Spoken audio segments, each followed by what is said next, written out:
মহান আল্লাহ রাব্বুল আলামিন বলেছেন, ওয়ালাকাদ খালাকনাল ইনসানা ওয়া না'লামু মা তুওয়াসবিসু বিহি নাফসু। মানুষ সৃষ্টি করেছি আমি, তার অন্তঃকরণের ভিতরে ওয়াসওয়াসা কি হয় আমি জানি। এই জন্য মুমিনেরা মনের ভিতরে কোনো খারাপ কল্পনাও করতে পারে না। খারাপ কল্পনা করলেও তার হিসাব দেওয়া লাগবে আল্লাহর কাছে। কার কাছে? ওয়াইন তুবদু মিন আনফুসিকুম আও তুখফুহু ইউহাসিবুকুম বিহিল্লাহ। আল্লাহ বলেন, মনের মধ্যে যেসব কল্পনা করো তা প্রকাশ করো আর গোপন রাখো, ওইটার হিসাব নেব আমি আল্লাহ পাক। কিয়ামতের দিন আমার কাছে হিসাব দিতে হবে। বন্ধুগণ, এই জন্য মুমিন যারা, মুমিনদের চরিত্র প্রতিষ্ঠিত হয়, মুমিনদের ধারণা থাকে যেখানেই যাই না কেন, যেখানেই বসি না কেন, সেখানেই আল্লাহ, আল্লাহ ছাড়া কোনো জায়গা নাই। আছে নাকি? আছে। আল্লাহ পাক বলেন, মা ইয়াকুনু মিন নাজওয়া সালাসাতিন ইল্লা হুয়া রাবিউহুম। তোমরা যেখানে তিনজন মিলে পরামর্শ করো, মনে রেখো তিনজন নও, ওখানে চতুর্থ সত্তা আমি রব্বুল আলামিন তোমাদের কাছে আছি। সব শুনি আর দেখি। পাঁচজন যেখানে হও সেখানে আমি ষষ্ঠ। এর থেকে যদি কম হও, এর থেকে যদি বেশিও হও, বান্দারে তুমি আছো যেখানে আমি আল্লাহ আছি সেখানে।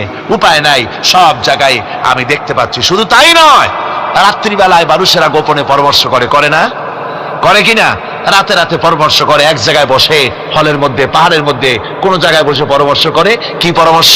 ইসলামী আন্দোলনের লোকদের মারবে, কোথায় তাদের ধরবে, কোথায় তাদের অত্যাচার করবে, এই সমস্ত পরামর্শ করে। আল্লাহ পাক বলছেন, শুনুন, আল্লাহ রাব্বুল আলামিন বলেন, ওয়া হুয়া মাআহুম ইয ইউবাইতুনা মা লা ইয়ারদা মিনাল কাউল ওয়া কানা আল্লাহু বিমা তা'মালুনা মুহীতা।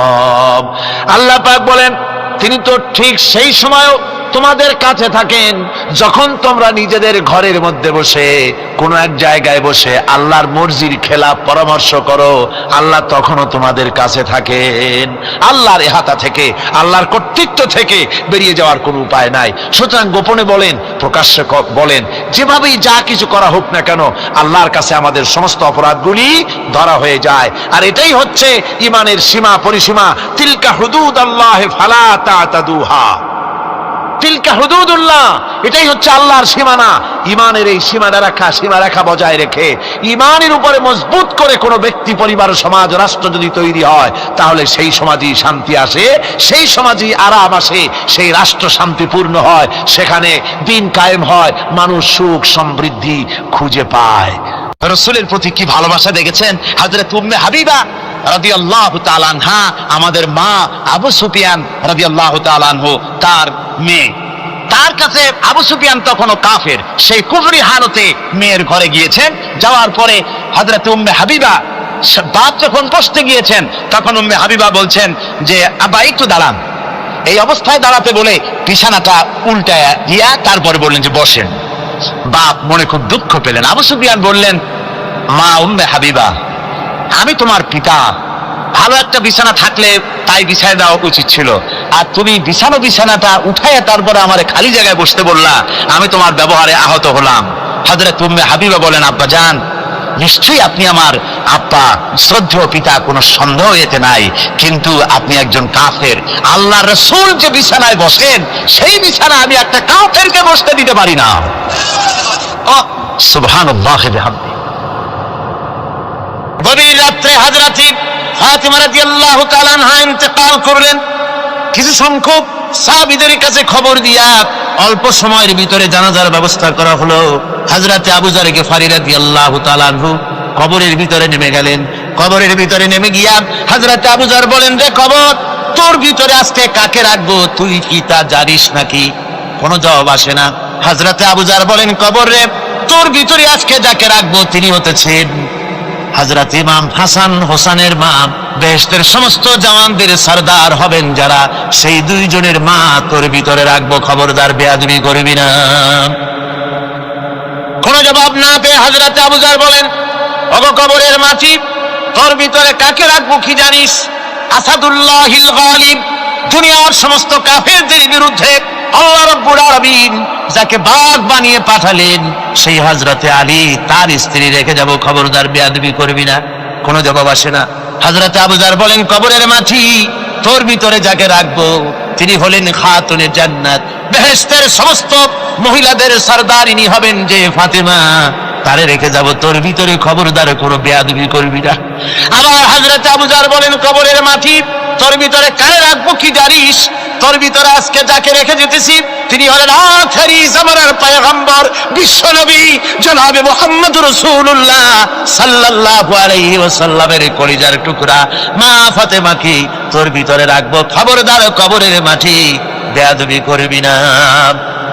কিতাবে এসেছে হযরত আবু যারকে বাড়ি শুনতে পেলেন, আওয়াজ এলো, কি যেন বলতেছে, রে আবু যার, আমি ফাতেমাকে চিনি না, হাসান হোসেনের মাকে চিনি না, আলীর স্ত্রী চিনি না, রাসূলের মেয়ে মা ফাতেমাকে চিনি না। আমল যদি ভালো হয় আমার ভিতরে, আমল ভালো নিয়ে যে আসবে শান্তিতে থাকবে, আর আমল যদি খারাপ হয় আমার ভিতরে তার অবস্থা চূড়ান্ত হয়ে যাবে। আমার ভাইরা, আমার বন্ধুগণ, আমলের উপরে ভিত্তি করে কিয়ামতের দিন নাজাত হবে। আমল যদি খারাপ হয়ে যায় কিয়ামতের দিন কেউ তাকে বাঁচাতে পারবে না। এই জন্য কিয়ামতের ময়দানে হাসরের দিনে আল্লাহর হাবিব জনাবে মুহাম্মদ রাসূলুল্লাহ সাল্লাল্লাহু আলাইহি ওয়াসাল্লাম সিজদায় পড়ে কাঁদতে থাকবেন। আল্লাহ রাব্বুল আলামিন বলেন, হাবিব রে আপনি কাঁদেন কেন? আজকে তো আপনার কাঁদার দিন না, আমি আপনাকে মাকামে মাহমুদ দান করেছি, আমি আপনাকে কাউসার দান করেছি, আপনার আজকে সম্মানের দিন, মর্যাদার দিন, কাঁদেন কেন? আল্লাহর হাবিব বলবেন, রব্বুল আলামিন মাকামে মাহমুদ পেয়েছি, কাউসার পেয়েছি, কান্দি এই জন্য আমি দেখতে পাচ্ছি আবার সামনে দিয়া ফেরেশতারা আমার উম্মতগুলি জাহান্নামের দিকে নিয়ে যায়। আল্লাহ রাব্বুল আলামিন বলবেন, ওগো আমার হাবিব, আমি আপনাকে ক্ষমতা দিলাম, আপনার জান্নাতি উম্মতগুলি আপনি বেছে নেন। আল্লাহর হাবিব তার জান্নাতের উম্মতগুলি বাঁচতে থাকবেন। হযরত আয়েশা বলেন, ইয়া রাসূলুল্লাহ, কিয়ামতের ময়দানে লক্ষ কোটি কোটি মানুষের ভিতরে আপনার জান্নাতি উম্মত আপনি চিনবেন কি করে? হুজুর বলেন, আয়েশা, কোন একটি ঘোড়ার কপাল যদি থাকে সাদা, এই সাদা কপালওয়ালা ঘোড়াটা যদি অসংখ্য ঘোড়ার ভিতরে যদি হারিয়ে যায়, তাহলে সাদা কপালওয়ালা ঘোড়ার মালিক তার ঘোড়াকে পাবে কিনা বলো? হযরত আয়েশা বলেন, হুজুর অনায়াসে পাবে। আল্লাহ রাব্বুল আলামিনের হাবিব বলেন, আয়েশা রে, কিয়ামতের ময়দানে আমার যেই উম্মতেরা নামাজি ছিল, দিনদার ছিল, পরেজগার ছিল, দুনিয়ার বুকে ঈমান নিয়ে যারা চলাফেরা করেছে, আমার দিন কায়েমের আল্লাহর দ্বীনের জন্য যারা কাজ করেছে, ওদের চেহারা নূর চমকাতে থাকবে, ঈমানের নূর কিয়ামতের দিন চমকাতে থাকবে। সেই ঈমানের নূর দেখে দেখে আমি আমার জান্নাতি উম্মতগুলি আমি বেছে নেব। নবীজি বলেছেন, কন্যার পিতাদেরকে গালি দিও না। অনেকে টিটকারি করে, বারবার মেয়ে হয় ছেলে একটাও হয় না, সেই জন্য টিটকারি বটকারি করে। আল্লাহর নবী বলেছেন, মেয়ের পিতাকে গালি দিও না, ঠাট্টা করো না, যেহেতু আমি মুহাম্মদ রাসূলুল্লাহ সাল্লাল্লাহু আলাইহি ওয়াসাল্লাম, আমি মেয়েদের পিতা, আমি নিজে মেয়েদের পিতা, খাও না, মেয়েদের পিতাকে গালি দিও না। রাসূলুল্লাহ বলেছেন, আকাশের নিচে জমিনের উপরে খাদিজার মতো মহিলা আর নাই। সেই হযরতে খাদিজা রাসূলের 4টি মেয়ে পেটে ধারণ করেছিলেন। সুবহানাল্লাহ। মেয়ের প্রতি রাসূলুল্লাহ যথেষ্ট মহব্বত করতেন, মেয়েকে খুব ভালোবাসতেন হুজুর সাল্লাল্লাহু আলাইহি ওয়াসাল্লাম। হুজুরের কলিজার টুকরা ছিলেন মা ফাতিমা রাদিয়াল্লাহু তাআলা আনহা। হুজুর যখন কোথাও যেতেন সকলের শেষে দেখা করতেন ফাতেমার সঙ্গে, আর বিদেশ থেকে সফর করে এসে সকলের আগে দেখা করতেন ফাতেমার সঙ্গে। সুবহানাল্লাহ। রাসূলুল্লাহ আরো বলেছেন, তোমরা যখন বাজারে যাবে বা ব্যবসা করতে যাবে বা বিদেশে যাবে, আসার সময় যে সব হাদিয়া নিয়ে আসো, আমরা যখন বাইরে যাই, বাজারে যাই, কিছু হাদিয়া আনি না, জামা কাপড় চকলেট ইত্যাদি আমরা আনে থাকি। রাসূলুল্লাহ বলেছেন, হাদিয়াগুলি তোমরা যারা বিদেশে যাও, বাজারে যাও, হাদিয়া আনবে, আর এনে ঘরের মধ্যে ঢুকে তা শুরু করবে মেয়েকে দিয়ে। প্রথমে দেবে মেয়েকে। সুবহানাল্লাহ। মেয়ের মর্যাদা ইসলামে সব চাইতে বেশি। কোন যুগে? যে যুগে মেয়ে হলে পরেই মাটির নিচে ঘেরে রাখতো, আছাড় মেরে মেরে ফেলে দিত। বেআইয়ি যামবিন কুতিলাত, কোন অপরাধে তাদেরকে হত্যা করা হলো আল্লাহ পাক কোরআনে কারীমের মধ্যে বলেছেন। তাদের অপরাধ আর কিছু না, তারা নারী, এই জন্য তাদেরকে মেরে ফেলা হতো। রাসূলুল্লাহ তাদের ইজ্জত দিলেন, সুবহানাল্লাহ বিহামদিহি। রাসূলুল্লাহ সম্মান দিলেন, ইজ্জত দিলেন তাদেরকে। কন্যা হিসাবে নারীর এই মর্যাদা। ফাতেমাকে রাসূল এত ভালোবাসতেন, ইন্তেকালের সময় হযরত ফাতেমা কাঁদতে কাঁদতে বেহুশ হয়ে যাওয়ার উপক্রম হয়ে গেছে। রাসূলুল্লাহ হযরত ফাতেমাকে ইশারা দিলেন। হযরত ফাতেমা তার কান নিয়ে রাসূলুল্লাহ মুখের কাছে লাগাই দিলেন। আল্লাহ নবী কি যেন বললেন কানে কানে, হযরত ফাতেমার কান্না বন্ধ হয়ে গেল। হযরত আয়েশা বলেন, মা, রাসূলুল্লাহ তোমার কানে কানে কি বলল আর তোমার কান্না বন্ধ হয়ে গেল? হযরত ফাতেমা বলেন, ইয়া আম্মা জান, আমার আব্বা আমার কানে কানে বলল, মা ফাতেমা তুই কাঁদিস না, তোর কান্না আমার বরদাস্ত হয় না, তোমাকে কাঁদতে হবে না। আমি তোমাকে সুসংবাদ দিয়ে যেতেছি, আমি মরে যাওয়ার পর সর্বপ্রথম তোমার সাথে আমার দেখা হবে। রাসূলুল্লাহর এই ভবিষ্যৎবাণী হযরত ফাতেমা বুঝতে পেরেছেন যে হুজুরের ইন্তেকালের পরে আমার বেশি দেরি হবে না, আমিও তাড়াতাড়ি হুজুরের সাথে শামিল হতে পারবো। হুজুরের ইন্তেকালের 6 মাস পরেই হযরত ফাতেমা রাদিয়াল্লাহু তাআলা আনহা ইন্তেকাল করেছেন। কন্যা হিসাবে নারীর মর্যাদা ইসলাম অনেক অনেক গুণে বাড়িয়ে দিয়েছে। এই কন্যা শিশু, কৈশোর, যৌবন পেরিয়ে যখন যৌবনে তার বিয়ে হয়ে যায়, আল্লাহ রাব্বুল আলামিন তখন বলেন, ওয়া মিন আয়াতিহি আন খালাকা লাকুম মিন আনফুসিকুম আজওয়াজান লিতাসকুনু ইলাইহা ওয়া জাআলা বাইনাকুম মাওয়াদ্দাতান ওয়া রাহমা।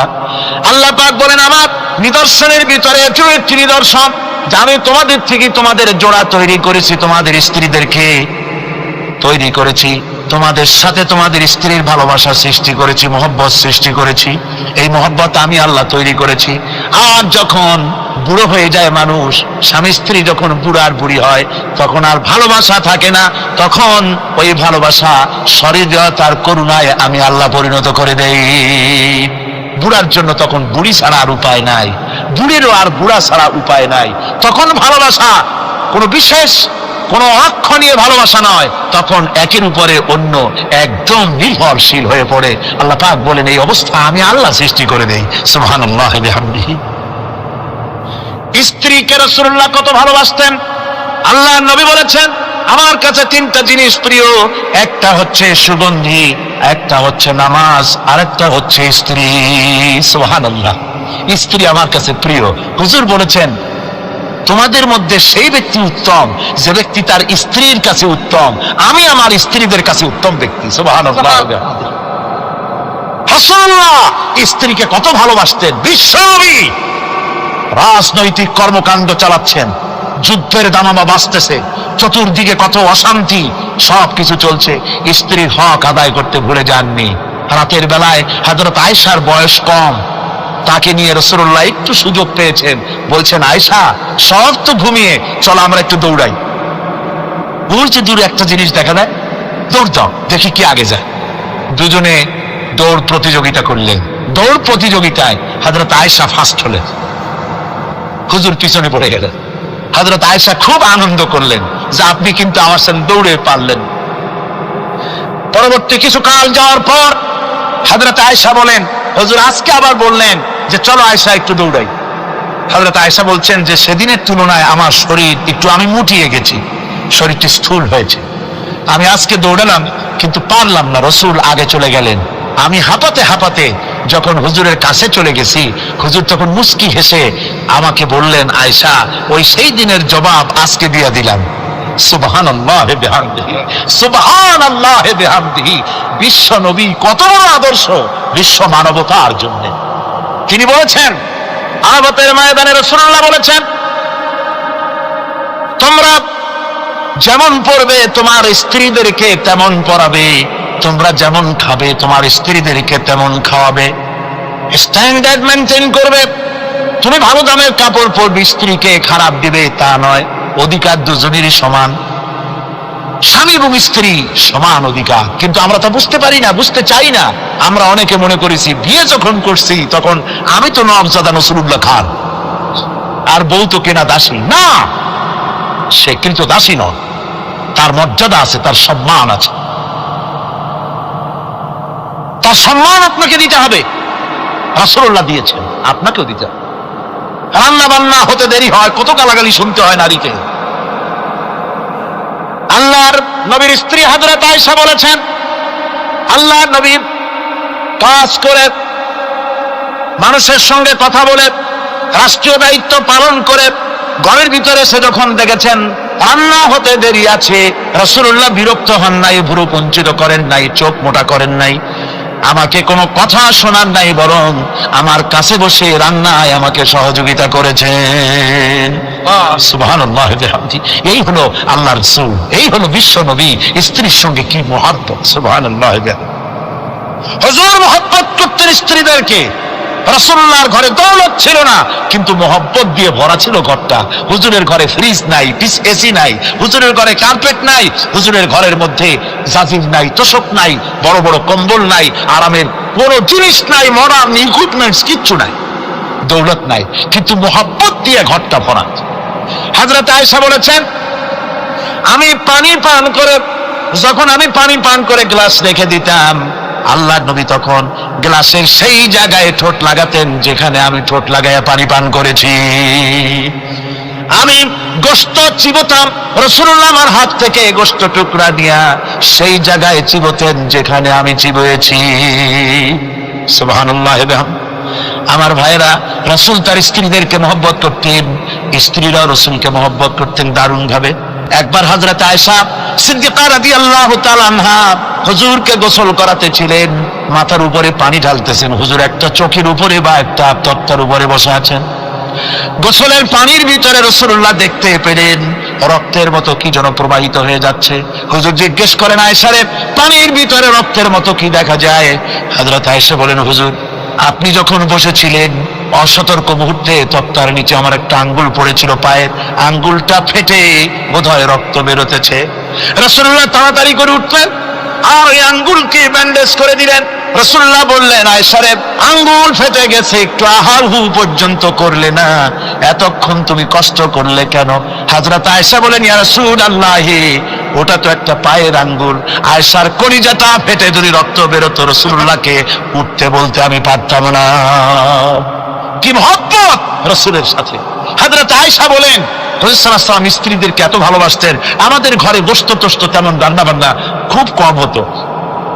গোশত রান্না হবে কি, মাসের পর মাস চলে গেছে রাসূলের বাড়িতে, হুজুর স্ত্রীরা বলেছেন আমাদের ঘরে চুলে আগুন জ্বলে নাই, একটু শুকনা রুটি, একটু শুকনা খেজুর আর একটু পানি খেয়ে আমাদের জীবন চলেছে, এরকমের অবস্থা হয়েছে। তারপরে এই অবস্থা চলেছে, এর মধ্যে যদি কখনো একটু গোশত আসছে, হুজুর যখন ছাগল ইত্যাদি ছাগল দুম্বা জবাও করেছেন, এই দুম্বার গোশত নিয়ে, ছাগলের গোশত নিয়ে রাসূলুল্লাহ নিজে বেরোতেন। হযরত খাদিজার বান্ধবী কোথায় আছে খুঁজে ওই বান্ধবীর কাছে গোশত পৌঁছে দিয়ে আসতে। হযরত আয়েশা বলেন, একদিন আমার ঘুম ভেঙে গেল, দেখি হুজুর আমার কাছে নাই, গেলেন কোথায়? খুঁজতে খুঁজতে যায় দেখি মসজিদে নববীর ভিতরে হুজুর হাত তুলে বসে আছেন, মোনাজাত করতেছেন। আমি পেছনে গিয়ে হাত তুললাম, আমি শুনতে পাচ্ছি নবীজি দোয়া করছেন, রব্বুল আলামিন কিয়ামতের ময়দানে যেদিন সন্তান তার পিতাকে ভুলে যাবে, মা তার সন্তানকে হারায় ফেলবে, ওই কঠিন হাসরের ময়দানে আমি যেন আমার খাদিজাকে হারাইয়া না যাই। মুনাজাতের শেষে হযরত আয়েশা বলেন, ইয়া রাসূলুল্লাহ, খাদিজার কথা আপনার এত কেন বারবার মনে পড়ে? একটা বুড়িরে বিয়ে করেছিলেন 25 বছর বয়সের সময়, 40 বছর বুড়ি, তার কথা কেন এত মহব্বত আপনার মনে পড়ে? তার থেকে যুবতী মেয়ে, সুন্দরী মেয়েকে আপনার স্ত্রী হিসেবে আপনি পান নাই। হুজুর বলেন, আয়েশা রে, খাদিজার সম্পর্কে এমন কথা তুমি আর বলো না, তোমরা সবাই আমার সুখের দিনের স্ত্রী, আর খাদিজা আমার এমন সময়ের স্ত্রী ছিল যখন মক্কায় আমার আশ্রয় ছিল না, তামাম মক্কা নগরীতে আমার আশ্রয় ছিল না। খাদিজার সঞ্চিত সমস্ত ধনরাশি ইসলাম কবুল করার পর দুহাতে খাদিজা বিতরণ করে দিয়েছে। হযরত আয়েশা বলেন, হুজুর আমার গোস্তাকি মাফ করে দেন, আমি আর এরকম বলবো না, তবে খাদিজা সম্পর্কে আমার কিছু একটু শোনান। হুজুর বলেন, আয়েশা রে শোনো, গভীর রাত যত রাত হোক না কেন, ইসলামের দাওয়াত দিয়ে দিয়ে গভীর রাত্রে আমি যখন বাসায় ফিরেছি, ঘরে এসেছি, দরজায় একটা মাত্র ডাক দিয়েছি, খাদিজা, অমনি দরজা খুলে গেছে। আমি জিজ্ঞেস করেছি, খাদিজা রে, যত রাত্রে আসলাম, যতবার আসলাম, একটা ডাকের বেশি লাগলো না, তুমি কি ঘুমাও না? হযরতে খাদিজা বলেছেন, ইয়া রাসূলুল্লাহ, আমার মনের ভিতরে ভয় থাকে, আল্লাহ রাসূল দিনের খেদমতে বাইরে আছেন, আমি যদি আরামে বিছানায় ঘুমায় থাকি আর নবীজি দরজার কাছে দাঁড়ায় আমারে ডাকাডাকি করবেন, উঠতে যদি দেরি হয়ে যায় নবীজির সঙ্গে বেয়াদবি হয়ে যাবে, এই মনে করে আপনি না আসা পর্যন্ত দরজার সাথে পিঠ লাগাই আমি দাঁড়াইয়া দাঁড়াইয়া ঘুমাই। আমার ভাইরা, হযরতে খাদিজার ইজ্জত স্বয়ং আল্লাহ দিয়েছেন। কে দিয়েছেন? হাদিস শরীফে এসেছে, রাসূলুল্লাহ জাবালে নূরে বসা, গারে হেরার ভিতরে বসা, হযরতে জিবরাইল রাসূলুল্লাহর সঙ্গে কথা বলতেছেন। একটু পরে হযরতে জিবরাইল বলেন, ইয়া রাসূলুল্লাহ, আমি আর এখানে বসবো না, আমি এখন চলছি। আমি দেখতে পাচ্ছি খাদিজা আসতেছে আপনার জন্য খাবার নিয়ে। খাদিজা যখন আপনার কাছে পৌঁছে যাবে, আপনি খাদিজাকে শোনায় দিবেন আল্লাহ রাব্বুল আলামিন খাদিজাকে সালাম জানাইছে।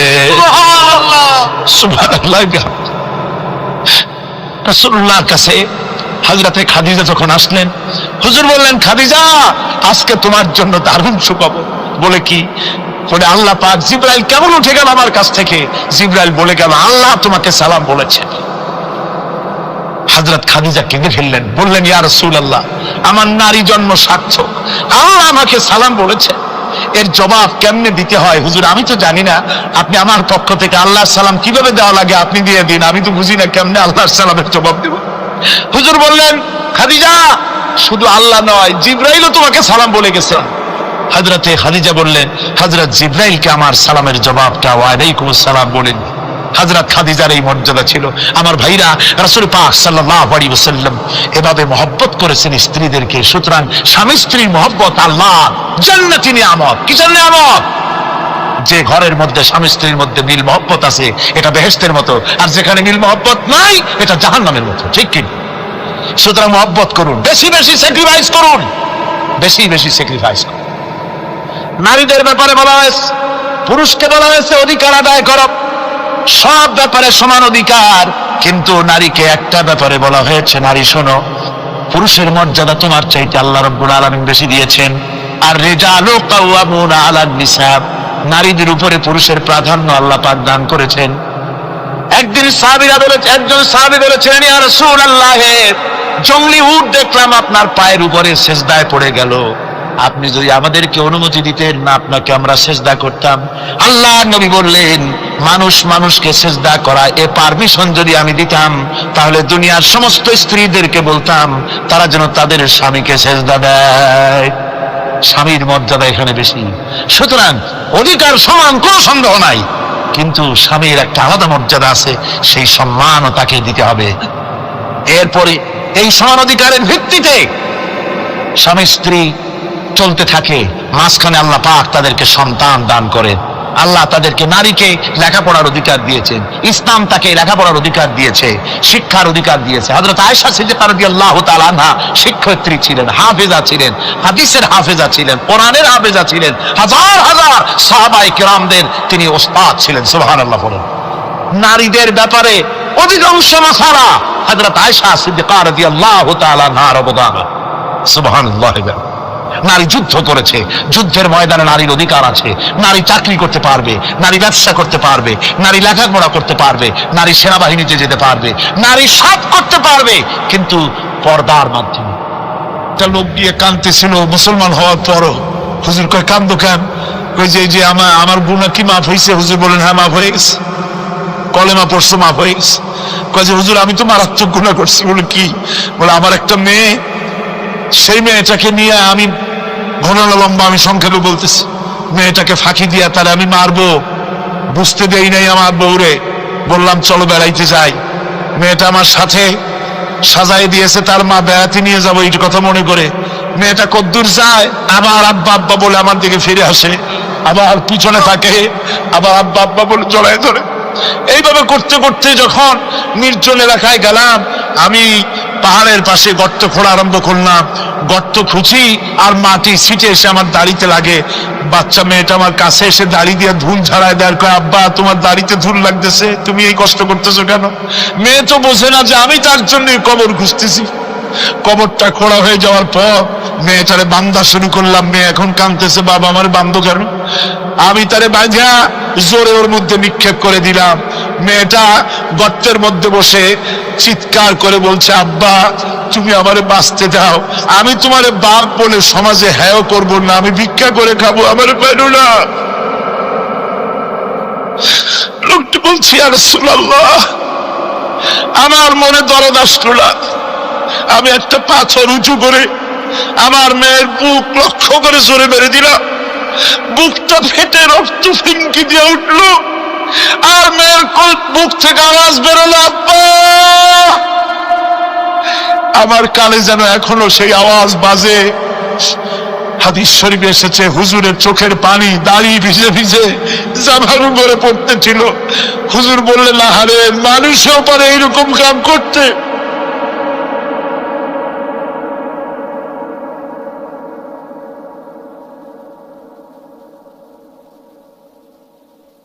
পৃথিবীতে নারীর যখন কোনো সম্মান ছিল না, মর্যাদা ছিল না, সেই সময় আমার রাসূল, আমার বিশ্বনবী নারীদেরকে সম্মানের হাত ধরে গর্তের ভিতর থেকে উঠাইয়া রানীর সিংহাসনে বসাইয়া দিলেন। সুবহানাল্লাহ, মায়ের মর্যাদা দিয়ে দিলেন। সুবহানাল্লাহ, নারীরা আমাদের মায়ের জাত। নারীরা আমার কি এর জাত? মায়ের জাত। আমার মা বোনেরা, তোমাদের সম্মান কত তোমরা জানো না। আমরা পুরুষ, আমাদের পায়ের তলে জুতা, আর তোমরা আমাদের মায়ের জাত। তোমরা নারী, তোমাদের পায়ের তলে আল্লাহর জান্নাত, আল্লাহর ব্যস্ততা তোমাদের পায়ের তলে। এই সম্মান আল্লাহ তোমাদের দিয়েছে, নবী দিয়েছেন। সুবহানাল্লাহ কর। ভাইরা আমার, অধিকার ইসলাম দিয়েছে। বিবাহ যখন হয়, এই বিবাহের সময় এজেন্ট আনতে হয়। আর বিবাহ হচ্ছে বিবাহ বৈঠক। এজেন্ট আনার জন্য ওই যে কি জানি কয়, ম্যারেজ রেজিস্ট্রার বা মূল বিষয়ে কার অনুমতি আগে নেয়? বলেন কার অনুমতি? তাহলে অধিকার ইসলাম পুরুষে দিল না মেয়ে লোকে দিল? আজ মেয়ে লোকের কাছে যাও, মেয়েটাকে জিজ্ঞেস করো সেই বিবাহে রাজি আছে কিনা। সুবহানাল্লাহ পড়ে, এই বিবাহে রাজি আছে কিনা জিজ্ঞেস করে, তার অধিকারই বেশি। এরপরে এই বিবাহে করার ব্যাপারে কত বৈষম্য। আজ বিবাহ করতে গেলে যৌতুকের প্রথা এসেছে। রাসূলুল্লাহ যৌতুক দিয়েছিলেন, ওটা যৌতুক না, ওটা উপহার, ওটা হাদিয়া। রাসূলুল্লাহ তোহফা দিয়েছিলেন হুজুরের জামাই। সুবহানাল্লাহ, কি জামাই! এক জামাই তো জিন্নুর আইন, যাকে ফেরেশতারা পর্যন্ত লজ্জা করত যারে দেখে, হযরত ওসমান রাদিয়াল্লাহু তাআলা আনহু। আরেকজন হযরত আলী কাররামাল্লাহু ওয়াজহাহু। হযরত আলী, যার সম্পর্কে রাসূল পাক সাল্লাল্লাহু আলাইহি ওয়াসাল্লাম যাকে কত সম্মান দিয়েছেন, কত মর্যাদা দিয়েছেন, এই হলো হযরত আলী, হুজুরের জামাই। আনা মদিনাতুল ইলম ওয়া আলিউম বাবুহা। আমি হলাম জ্ঞানের রাজ্য, আর আলী হলো সেই রাজ্যে প্রবেশের দরজা। সুবহানাল্লাহ। ভাইরা, এই হলো জামাই। আর মেয়ে খাতুনে জান্নাত, বিনতে রাসূল, বেহেশতের সমস্ত রমণীদের সরদারিনী মা ফাতিমাতুজ জাহরা রাদিয়াল্লাহু তাআলা আনহা। কি উপহার দিলেন বিয়েতে রাসূল! এই মেয়ে আর এই জামাই। উপহার হলো খেজুরের ছোবড়ার একটা তোশক,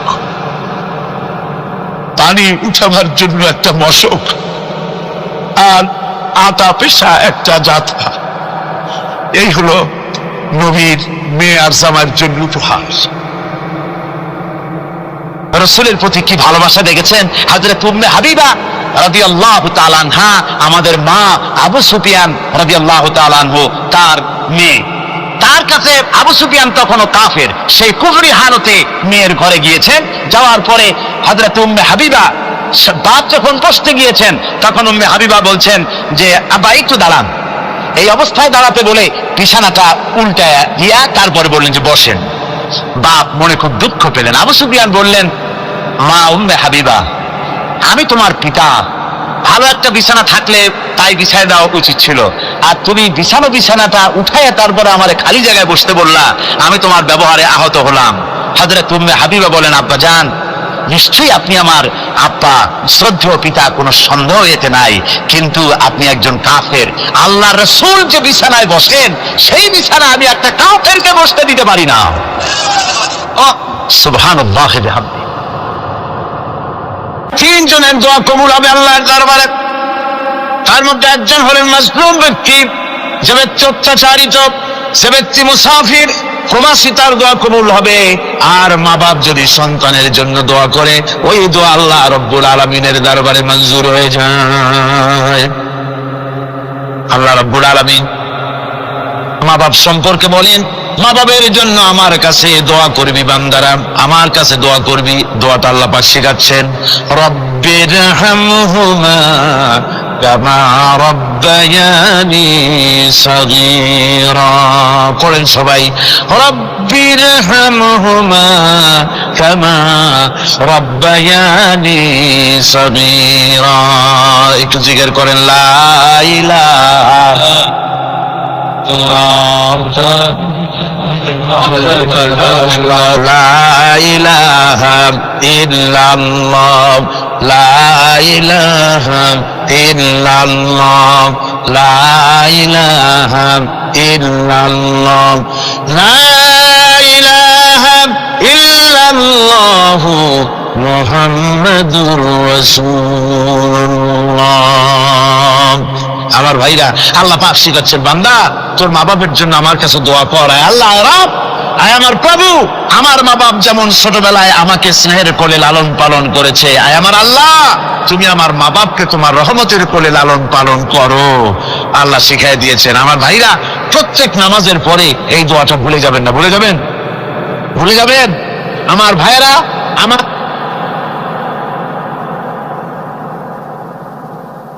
ووصينا الإنسان بوالديه إحسانا حملته أمه كرها ووضعته كرها।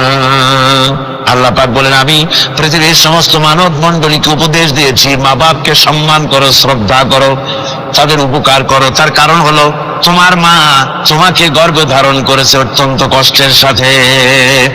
আল্লাহ বলতেছেন, মা তোমাকে গর্ভ ধারণ করেছে অত্যন্ত কষ্টের সাথে, এরপরে তোমাকে ডেলিভারি করেছেন অত্যন্ত কষ্টের সাথে, তোমাকে ডেলিভারি করেছেন। গভীর রাত্রে মানুষ সব ঘুমিয়ে যায়, গর্ভবতী মা ঘুমাতে পারে না, সন্তান পেটের ভিতরে হাঁটু দিয়া গুঁতা মেরেছে, পা দিয়া লাথি মেরেছে। মা চরম শীতের রাত্রে, প্রচন্ড শীতের রাতে গায়ের লেপটা সরাই দিয়া মা একবারে দাঁড়ায়, আর একবারে বসে, একবার দেওয়ালের সাথে হেলান দিয়া দাঁড়ায়, কষ্ট করে রাতটা কাটায় দেয়। আবার সারাদিন সংসারের জন্য কাজ করেছেন, রান্না বান্না করেছেন, মা সকলকে খাওয়াইয়া মা শেষের দিকে খেতে গেছেন। যখন নিজে খেতে গেলেন, আবার ক্ষুধাত নিয়ে পেট ক্ষুধা নিয়ে খেতে বসেছেন, পেটের ভিতরে সন্তান লাথি মেরেছে, পেটের মধ্যে ঘুষা মেরেছে, হাঁটু দিয়া গুঁতা মেরেছে, ভরা পেটে, পেটের ভিতরে সন্তান গুঁতা মারলো হাঁটু দিয়া, মাথা দিয়া। মা ক্ষুধা রয়েছে, পেটে খেতে পারলেন না, বেদনা শুরু হয়েছে। খাবারের থালাটা ঠেলে দিয়ে মা দাঁড়ালেন, বসলেন, চোখের পানি ফেললেন। এভাবে করে মা একটা দুইটা দিন নয়, 10টি মাস পর্যন্ত সন্তানটাকে পেটের মধ্যে নিয়ে, একটা জীবিত মানুষ আর একটা জীবিত সন্তান পেটের মধ্যে নিয়ে নড়াচড়া করছেন, চলাফেরা করছেন। কিতাবের মধ্যে এসেছেন, রাতের বেলায় মা যে ঘুমাতে পারেন না সন্তানের নড়াচড়ার কারণে, রাতভর ইবাদত করলে যত সওয়াব পাওয়া যেত, আল্লাহ ওই সওয়াব মায়ের আমলনামায় লিখে দেন। সন্তান পেটে থাকার কারণে খেতে পারে না, পেট ভরে ক্ষুধায় কষ্ট পায় মা, এই জন্যে 10 মাস ধরে রোজা রাখলে যে সওয়াব হতো, আল্লাহ রাব্বুল আলামিন মায়ের আমলনামায় রোজার সওয়াব লিখে দেন। 10 মাস পরে গেল, সন্তান ডেলিভারির সময় চলে এলো। মায়ের মন বিমর্ষ, সন্তান ডেলিভারি হবে না জানি মরে যাই নাকি। না জানি অপারেশন লাগে নাকি, কি অবস্থা হবে, মা খেতে পারে না, মুখটা শুকায়া যায়। ডেলিভারির সময় যখন আসে, নবমের কাছ থেকে বিদায় নিয়ে যায়, স্বামীকে একান্তে গোপনে ডেকে নিয়ে বলে, প্রাণের স্বামী, দীর্ঘদিন একসঙ্গে ঘর কন্যা করেছি, অপরাধ হয়ে যেতে পারে, আমারে মাফ করে দিও। আমার মনে হয় এবার আমি আর বাঁচবো না, সংসার থাকলো চাবি থাকলো সব বুঝে নাও, আমারে মাফ করে দিও। মা চলে গেল সতিকা গৃহে, ক্লিনিকে চলে গেল, অপারেশন থিয়েটারে চলে গেল, অথবা ডেলিভারির জায়গায় চলে গেল। ডেলিভারি পেইন শুরু হয়ে গেল, বেদনা শুরু হয়ে গেল। এক একটা বেদনা যেন মায়ের এক একটা মৃত্যু যন্ত্রণা শুরু হয়ে যায়। এমন যন্ত্রণা, প্রসব বেদনা দুনিয়ার ভুক্তভোগী মা ছাড়া আর কেউ জানে না। এই চরম বেদনার ভেতর দিয়ে, চরম কষ্টের ভিতরে মা যখন একটা বাচ্চা প্রসব করলো, জেহাদের ময়দানের মতো মা রক্তাক্ত হয়ে গেলেন, সন্তান দুনিয়া এলো। মা তখন অস্থির থাকেন, এত বড় বিরাট কষ্টের ভিতরে আল্লাহ রাব্বুল আলামিন বলেন, সন্তান যখন ডেলিভারি হয়ে গেল, মায়ের মনের ভিতরে আমি তখন এই ফিলিংস, এই টেন্ডেন্সি জাগ্রত করে দিই, দেখ কি হয়েছে। মা তখন দেখতে চায় কি হয়েছে। মায়ের সামনে যখন এত কষ্টের, হৃদয় বিংড়ানো, কলিজার 32টি নাড়ি ছেঁড়া যন্ত্রণার সন্তান যখন মায়ের চোখের সামনে আসে, আল্লাহ পাক বলেন, মা যখন তার ছেলের মুখের দিকে তাকায়, মেয়ের মুখের দিকে তাকায়, আল্লাহ বলেন 10 মাসের পেটে ধরা কষ্ট আর ডেলিভারির সব কষ্ট মায়ের মন থেকে মুছে ফেলে দেই।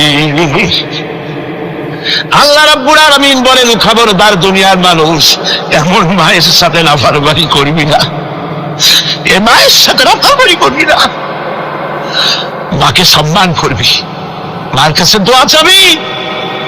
দুনিয়ায় যদি সম্মান চাও, রিসেক্ট চাও, মায়ের পায়ে ধরে কাঁদো। মায়ের জাতি অনেক সম্মান পায়। রাসূল করিম সাল্লাল্লাহু আলাইহি সাল্লামকে প্রশ্ন করা হয়েছে, হুজুর খেদমত করবো কার? হুজুর কয় মায়ের। তারপরে কার? হুজুর কয় মায়ের। তারপরে কার? হুজুর বলেন মায়ের। তারপরে কার? তোমার পিতার। 3 গুণ, তোর ভাই মর্যাদা 3 গুণ বেশি, তোর বাবার চাইতে মর্যাদা বেশি। সুবহানাল্লাহ পড়ে। আর আজকে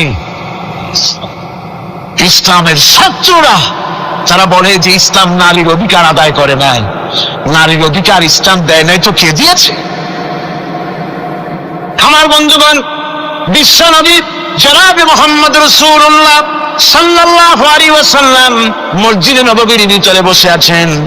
এক বৃদ্ধা মহিলা মসজিদের মধ্যে প্রবেশ করলেন। হুজুর বৃদ্ধাকে দেখে দাঁড়ায় গেলেন, বিশ্বনবী বুড়ি মেয়ে লোককে দেখে দাঁড়ায় গেলেন। আল্লাহর নবী বুড়িকে দেখে দাঁড়ালেন। বুড়ি যখন কাছে এলেন, আল্লাহর নবী নিজের গায়ের চাদর বুড়ির জন্য বিছায়া দিলেন। বুড়ি বসলেন। এরপরে কথাবার্তা সারার পর বুড়ি যখন বিদায় হবেন, হুজুর আবার দাঁড়ালেন। বুড়ি মহিলা চলে গেলেন। সাহাবায়ে কেরাম বলেন, ইয়া রাসূলুল্লাহ, কিছুই বুঝলাম না, একজন বৃদ্ধা মহিলার জন্য বিশ্বনবী দাঁড়ান আর গায়ের চাদর বিছান, আমরা বড় আশ্চর্য হয়ে গেলাম। নবীজি বলেন, ও আমার সাহাবীরা, তোমরা জানো না এই মহিলাকে চিনতে পারো নাই? আমি আমার মায়ের দুধ আমার জীবনে কিসমতে তেমন হয় নাই। আমি আমার মায়ের দুধ তেমন কিসমতে পাই নাই। যার বুকে দুধ খেয়ে, যার কোলে কাঠে চড়ে আমি বড় হয়েছি, আমার সেই দুধ মা, ইনি হযরতে হালিমাতুস সাদিয়া। আর সেই দুধ মা রাসূলুল্লাহ নিজে সম্মান দিয়েছেন মায়ের। খবরদার মাকে অসম্মান করবেন না, মাকে সম্মান করবেন, মাকে শ্রদ্ধা করবে। আমার বন্ধুগণ, আলেম ওলামা পীর বুজুর্গদের জন্য হাদিয়া তো দেন, আপনারা কোনো নিষেধ নাই, দেন। হাদিয়া দেওয়া সুন্নত, নেওয়া সুন্নত, দিবেন, আমি কোনো নিষেধ করি না। কিন্তু আমি বলতে চাই, পীর বুজুর্গদের কাছে, আলেম ওলামাদের কাছে হাদিয়া দিয়া আল্লাহরে যত না খুশি করতে পারবেন, এই ডালিম বেদানার মৌসুমে বেদানা একটা ভেঙে নিজ হাতে যদি মায়ের মুখে তুলে দেন, আল্লাহর আরশ খুশি হয়ে যাবে, আল্লাহর আরশ আজিম খুশি হয়ে যাবে। আল্লাহ পাক খুশি হয়ে যাবে।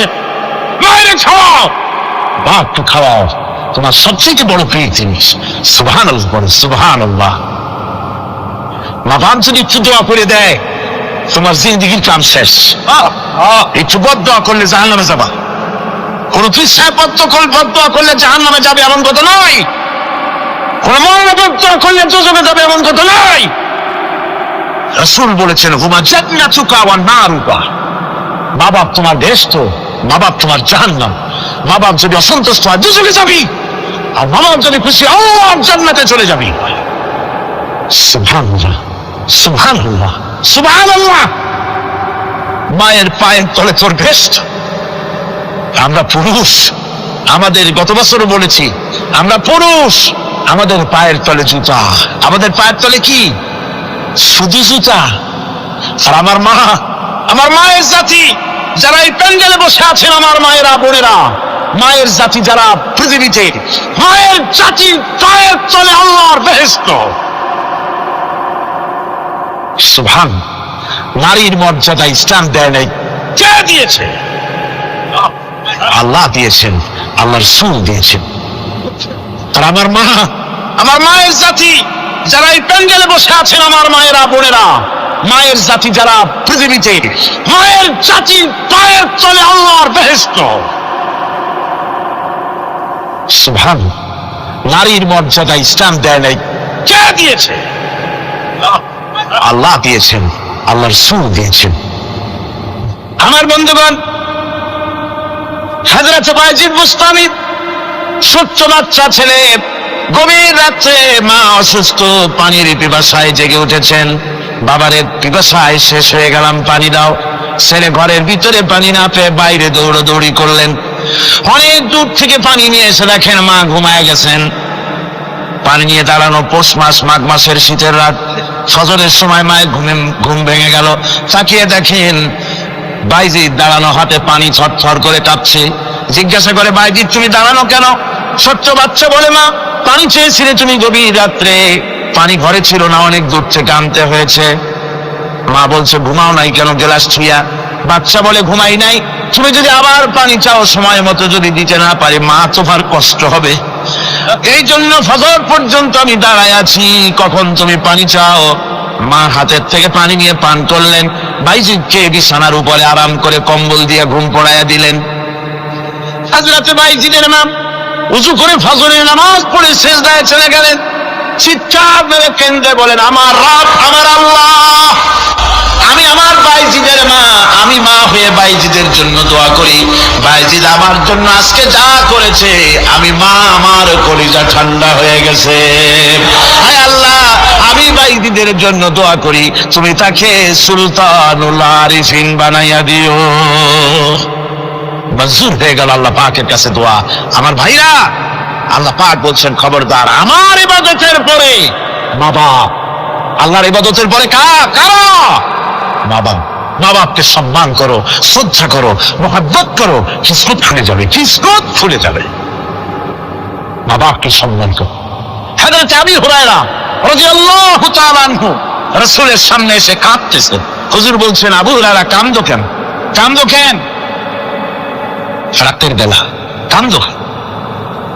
হযরত আবু হুরায়রা বলছেন, হুজুর আমাকে মা মেরেছেন। হুজুর বলছেন, মা মারলো কেন? কোন অপরাধ করেছো? কোন গোস্তাখি করেছো? আবু হুরায়রা বলছেন, না হুজুর, কোন গোস্তাখি করি নাই, তবে মারলো কেন? হযরত আবু হুরায়রা বলছেন, হুজুর আমি আপনার দরবার থেকে ফিরতে রাত হয়ে গিয়েছিল। মা জিজ্ঞেস করলেন, আবু হুরায়রা এত রাত্রে কোথায় ছিল? বললাম, আমি ছিলাম যে কদম চুমতে পারলে দুনিয়া ধন্য হয়, সেই দরবারে নববীর কদম মুবারক থেকে আসতে আমার দেরি হয়েছে। আমার মা মুশরিকা, আপনার নাম শুনে তার গায়ে আগুন জ্বলে উঠলো, আমাকে ধরে মারা আরম্ভ করলো। বলল, হয় আমার বাড়ি ছাড়বি, আর না হয় মুহাম্মদ সাল্লাল্লাহু আলাইহি ওয়াসাল্লামের দরবার ছাড়বি। আমি বললাম, আমার মা, তুমি বুড়ি মানুষ, তোমার গায়ে যত শক্তি আছে সমস্ত শক্তি দিয়ে আমারে পিটাও, আমারে মারো। মারতে মারতে আমাকে বাড়ি থেকে তুমি বের করে দাও। তোমার বাড়ি শুদ্ধ, তাম দুনিয়া ছেড়ে দিতে পারি, আল্লাহর নবীর কদম মোবারক ছেড়ে দিতে পারি না। হুজুর আমার মা আমাকে গলা ধাক্কা দিয়ে বের করে দিয়েছেন। হুজুর বলছেন, আবু হুরায়রা, তোমার মা তোমাকে মেরেছে, তুমি আমার কাছে নালিশ করছো? আমার তো এখানে ইন্টারফেয়ার করার কিছুই নেই। সুবহানাল্লাহ, সুবহানাল্লাহ। মা তোমাকে মেরেছে, এখানে আমার করার কিচ্ছু নাই। বিশ্বনবী বলছেন, এত বড় পাওয়ারফুল নবী, লেজিসলেটিভ পাওয়ার, সারে আল্লাহ তাকে বানিয়েছেন শরীয়ত প্রণেতা। কোরআন শরীফ, কোরআন শরীফে শুধু হালাল ও হারামের,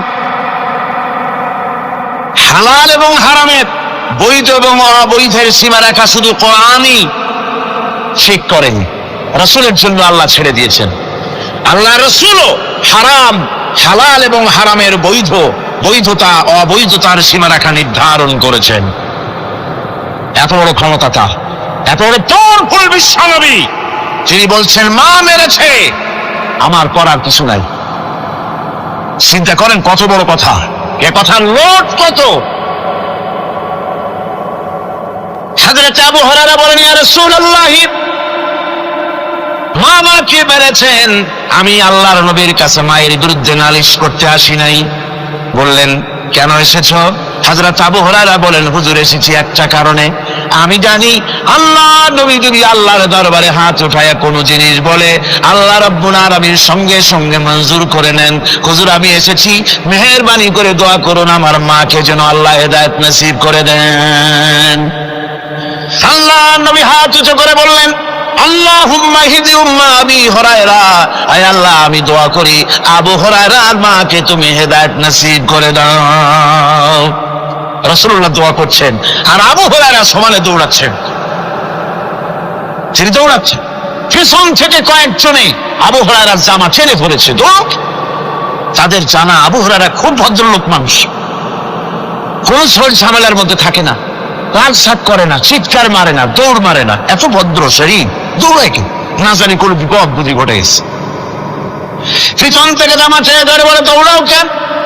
হযরত আবু হুরায়রা জামা সাহাবীর হাত থেকে ছিনায় নিয়ে বলেন, জামা ছেড়ে দাও, আমাকে দৌড়াতে দাও, আমি দৌড়াইয়া বাড়িতে দেখতে চাই, আমি দৌড়াই আগে আমার বাড়ি পৌঁছতে পারলাম না, আমি যাওয়ার আগে আমার আল্লাহর নবীর দোয়া আমার বাড়ি পৌঁছে গেছে,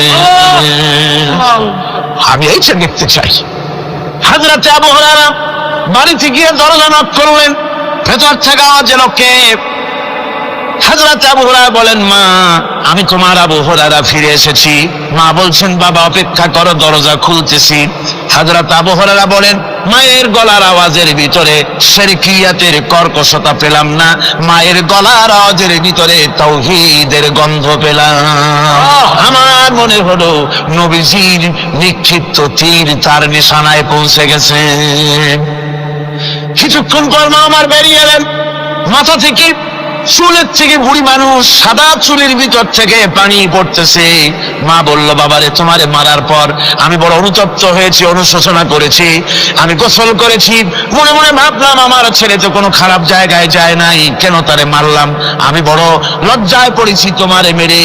ও আমার আবু হুরায়রা, আমি গোসল করেছি, পবিত্র হয়ে গেছি, জলদি করে আমাকে নিয়ে চলো বিশ্ব নবী জনাবে মুহাম্মদুর রাসূলুল্লাহর দরবারে। হযরত আবু হুরায়রার মা ঘোষণা করলেন, আশহাদু আল্লা ইলাহা ইল্লাল্লাহু ওয়াহদাহু লা শারীকা লাহু ওয়া আশহাদু আন্না মুহাম্মাদান আবদুহু ওয়া রাসূলুহু। আমার ভাইরা, মা বাপ সবচেয়ে সম্মানের জিনিস, আল্লাহর ইবাদতের পরই মা বাপের খেদমত করতে হবে। আল্লাহ পাক বলছেন, বান্দারে দেখ, মায়ের পেট থেকে আনলাম, মায়ের বুকের মধ্যে মহব্বত পয়দা করলাম, এত মহব্বত দিলাম তোর উপরে, যে কোনো বিদেশে যান, যেখানে যান, বাড়িতে ফিরলে পরে সকলে ছেলে মেয়ে ভাই বোন সবাই দেখবে সুটকেসে আমার জন্য আনছে কি, সবাই চিন্তা করবে আমার জন্য কি এনেছে। একমাত্র মা সন্তানের মুখের দিকে তাকাবে কখন খাইছে সে। সুবহানাল্লাহ, সুবহানাল্লাহ, আমার বাসার মুখখানে শুকনা, তুই বুঝি আজকে কিছু খাইস নাই। বিদেশে যেসব সন্তান থাকে, মা কাটা কবুতরের মতো ছটফট করে। আমার ছোটবেলার কথা আমি দেখেছি, শ্বশুরের মাদ্রাসা পড়তাম, আব্বা টাকা দিতেন মাদ্রাসায় যাওয়ার সময়, আবার মা আবার মুরগির ডিম বিক্রি করা, বিভিন্ন জিনিস বিক্রি করা বা বাজার করার পয়সা, উদ্বৃত্ত কিছু পয়সা আব্বার অজান্তে আমার হাতের মুঠার মধ্যে দিয়ে দিতেন। যখন মাদ্রাসার দিকে রওনা হয়েছি, পর্দার আড়াল থেকে দরজা থেকে দেখতাম, যতক্ষণ তাকায় দেখতেছি চোখ থেকে পানি দল করে পড়তেছে। সুবহানাল্লাহ, মা কি জিনিস! আল্লাহ আল্লাহ আল্লাহ। বিদেশে যদি কারো সন্তান মারা যায়, সবাই জানার আগে কবি বলতেছেন, বিদেশে বিরাজ্যে যার পুত্র মারা যায়, পশু পক্ষী না জানিতে আগে জানে মা। মায়ের কই যার তারে টান লেগে যায়, মা বুঝতে পারে আমার সন্তান তো নাই। আহারে মা! আমার বন্ধুগণ, মা যার বেঁচে আছে বেয়াদবি করেছেন, পাও ধরে মাপ নিয়ে নেবেন, পাও ধরে মাপ নিয়ে নেবেন। মা তো পা ধরে দেখবেন মাফ করে দিবে। সুবহানাল্লাহ সুবহানাল্লাহ, কত দরদ তার বুকের মধ্যে। আর মা বাপকে সম্মান করবে। যাক, এই বিষয়ের উপরে আমি আর যেতে চাই না। সত্যি আপনাদের বললাম, এই বিশাল জনতাকে বললাম, সবচাইতে বড় পীর আপনার জন্য আপনার মা বাপ। সবচেয়ে বড় পীর কে? মা বাপ।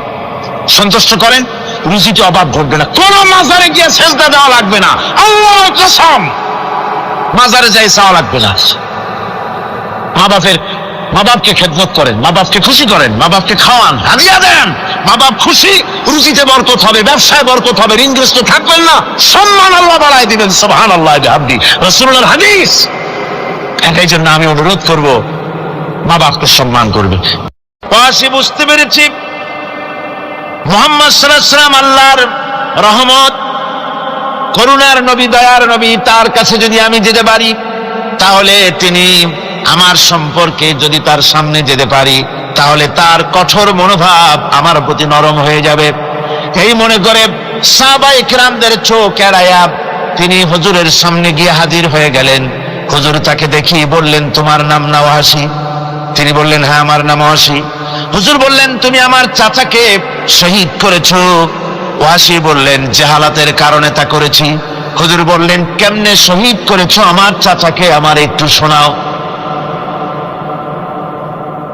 ওয়াসি বলতে লাগলেন, আমি বল্লম দিয়ে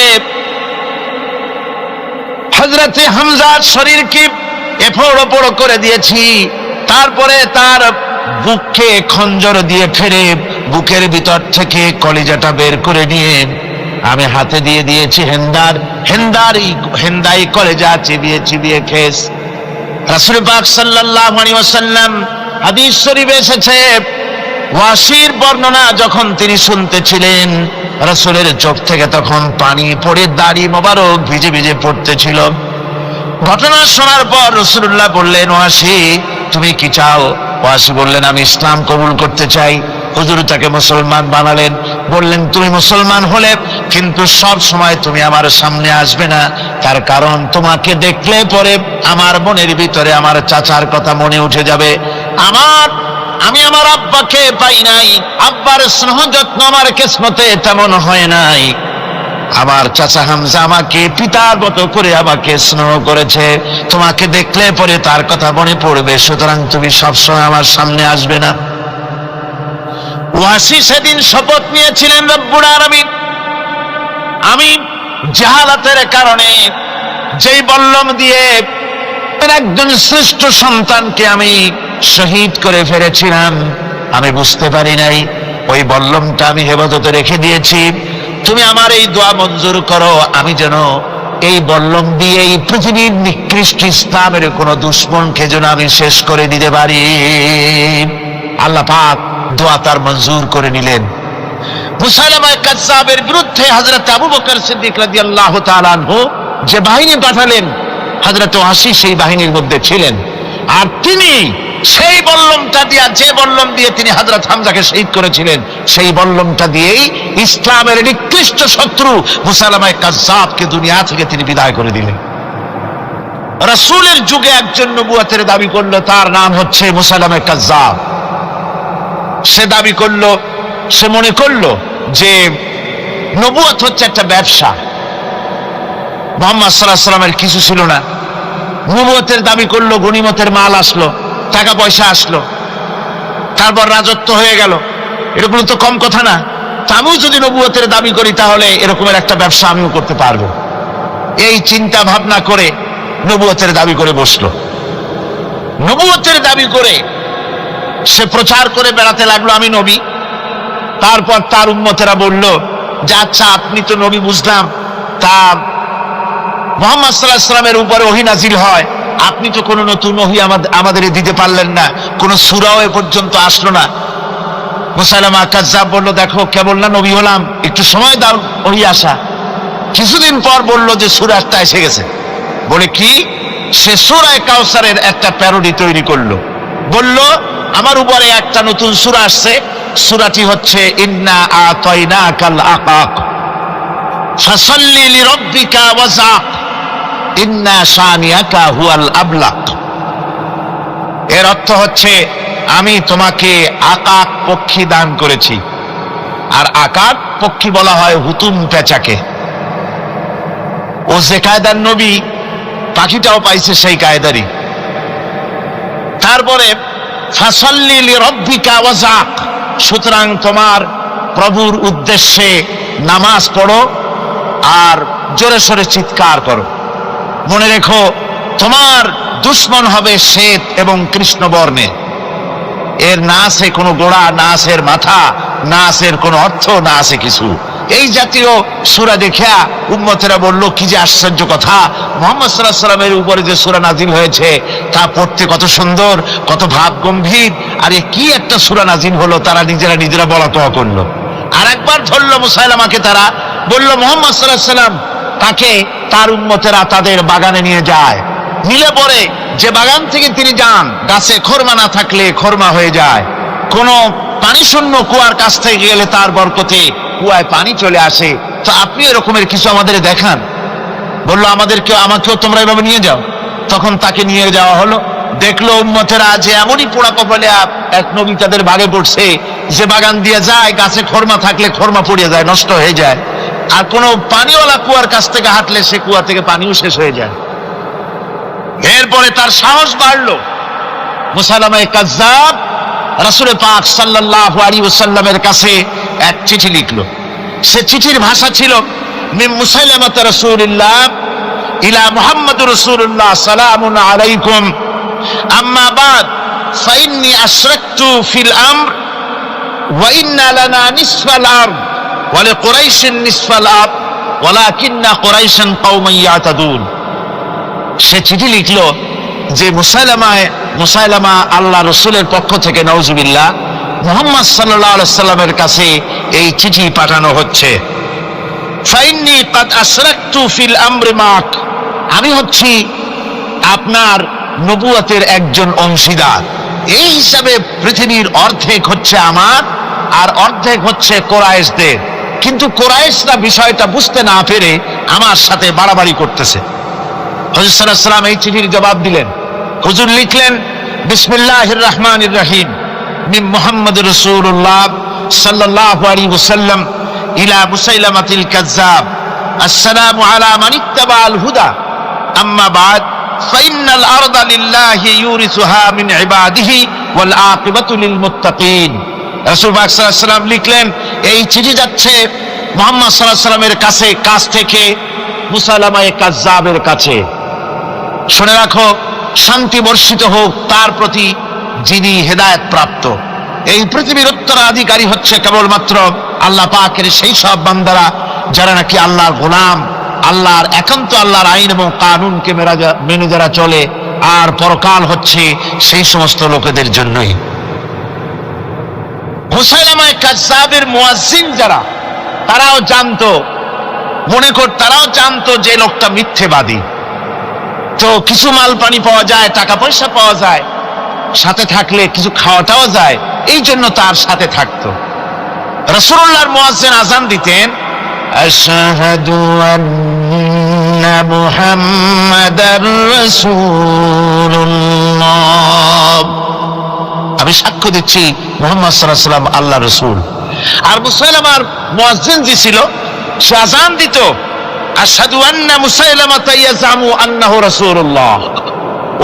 ও বলতো, আযান দিত এই কথা বলে যে আমি সাক্ষ্য দিচ্ছি মুসাইলামা মনে করে যে সে আল্লাহর রাসূল।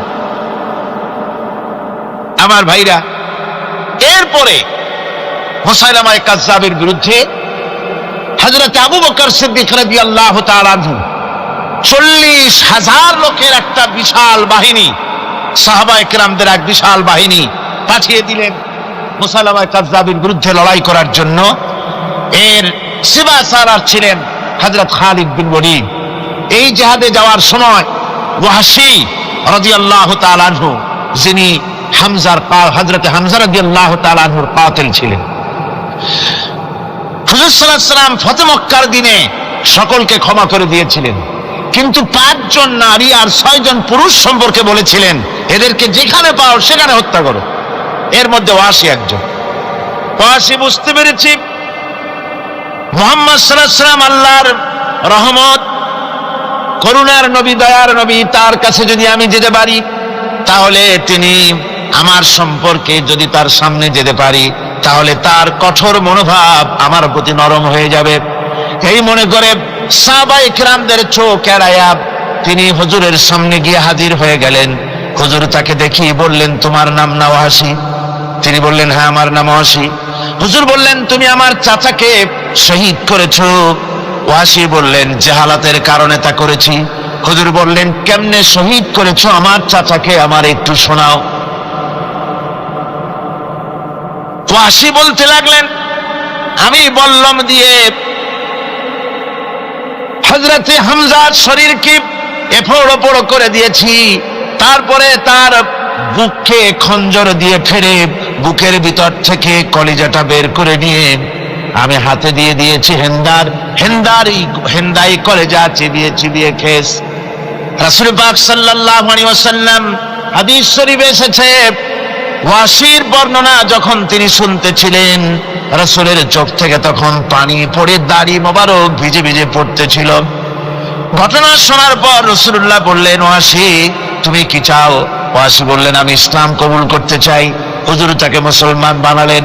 বললেন, তুমি মুসলমান হলে কিন্তু সব সময় তুমি আমার সামনে আসবে না, তার কারণ তোমাকে দেখলে পরে আমার মনের ভিতরে আমার চাচার কথা মনে উঠে যাবে। আমি আমার আব্বাকে পাই নাই, আব্বার স্নেহ যত্ন আমার কিসমতে তেমন হয় নাই। আমার চাচা হামজা আমাকে পিতার মতো করে আমাকে স্নেহ করেছে, তোমাকে দেখলে পরে তার কথা মনে পড়বে, সুতরাং তুমি সবসময় আমার সামনে আসবে না। ওয়াহশী সেদিন শপথ নিয়েছিলেন, রব্বুল আলামিন, আমি জাহালাতের কারণে যেই বল্লম দিয়ে একজন শ্রেষ্ঠ সন্তানকে আমি শহীদ করে ফেলেছিলাম, আমি বুঝতে পারি নাই, ওই বল্লমটা আমি হেফাজতে রেখে দিয়েছি। তুমি আমার এই দোয়া মঞ্জুর করো, আমি যেন এই বল্লম দিয়ে এই পৃথিবীর নিকৃষ্ট ইসলামের কোন দুশমনকে যেন আমি শেষ করে দিতে পারি। আল্লাহ পাক দোয়া তার মঞ্জুর করে নিলেন। মুসাইলামা কাযযাবের বিরুদ্ধে হযরত আবু বকর সিদ্দিক রাদিয়াল্লাহু তাআলা আনহু যে বাহিনী পাঠালেন, হযরত ওয়াহশী সেই বাহিনীর মধ্যে ছিলেন।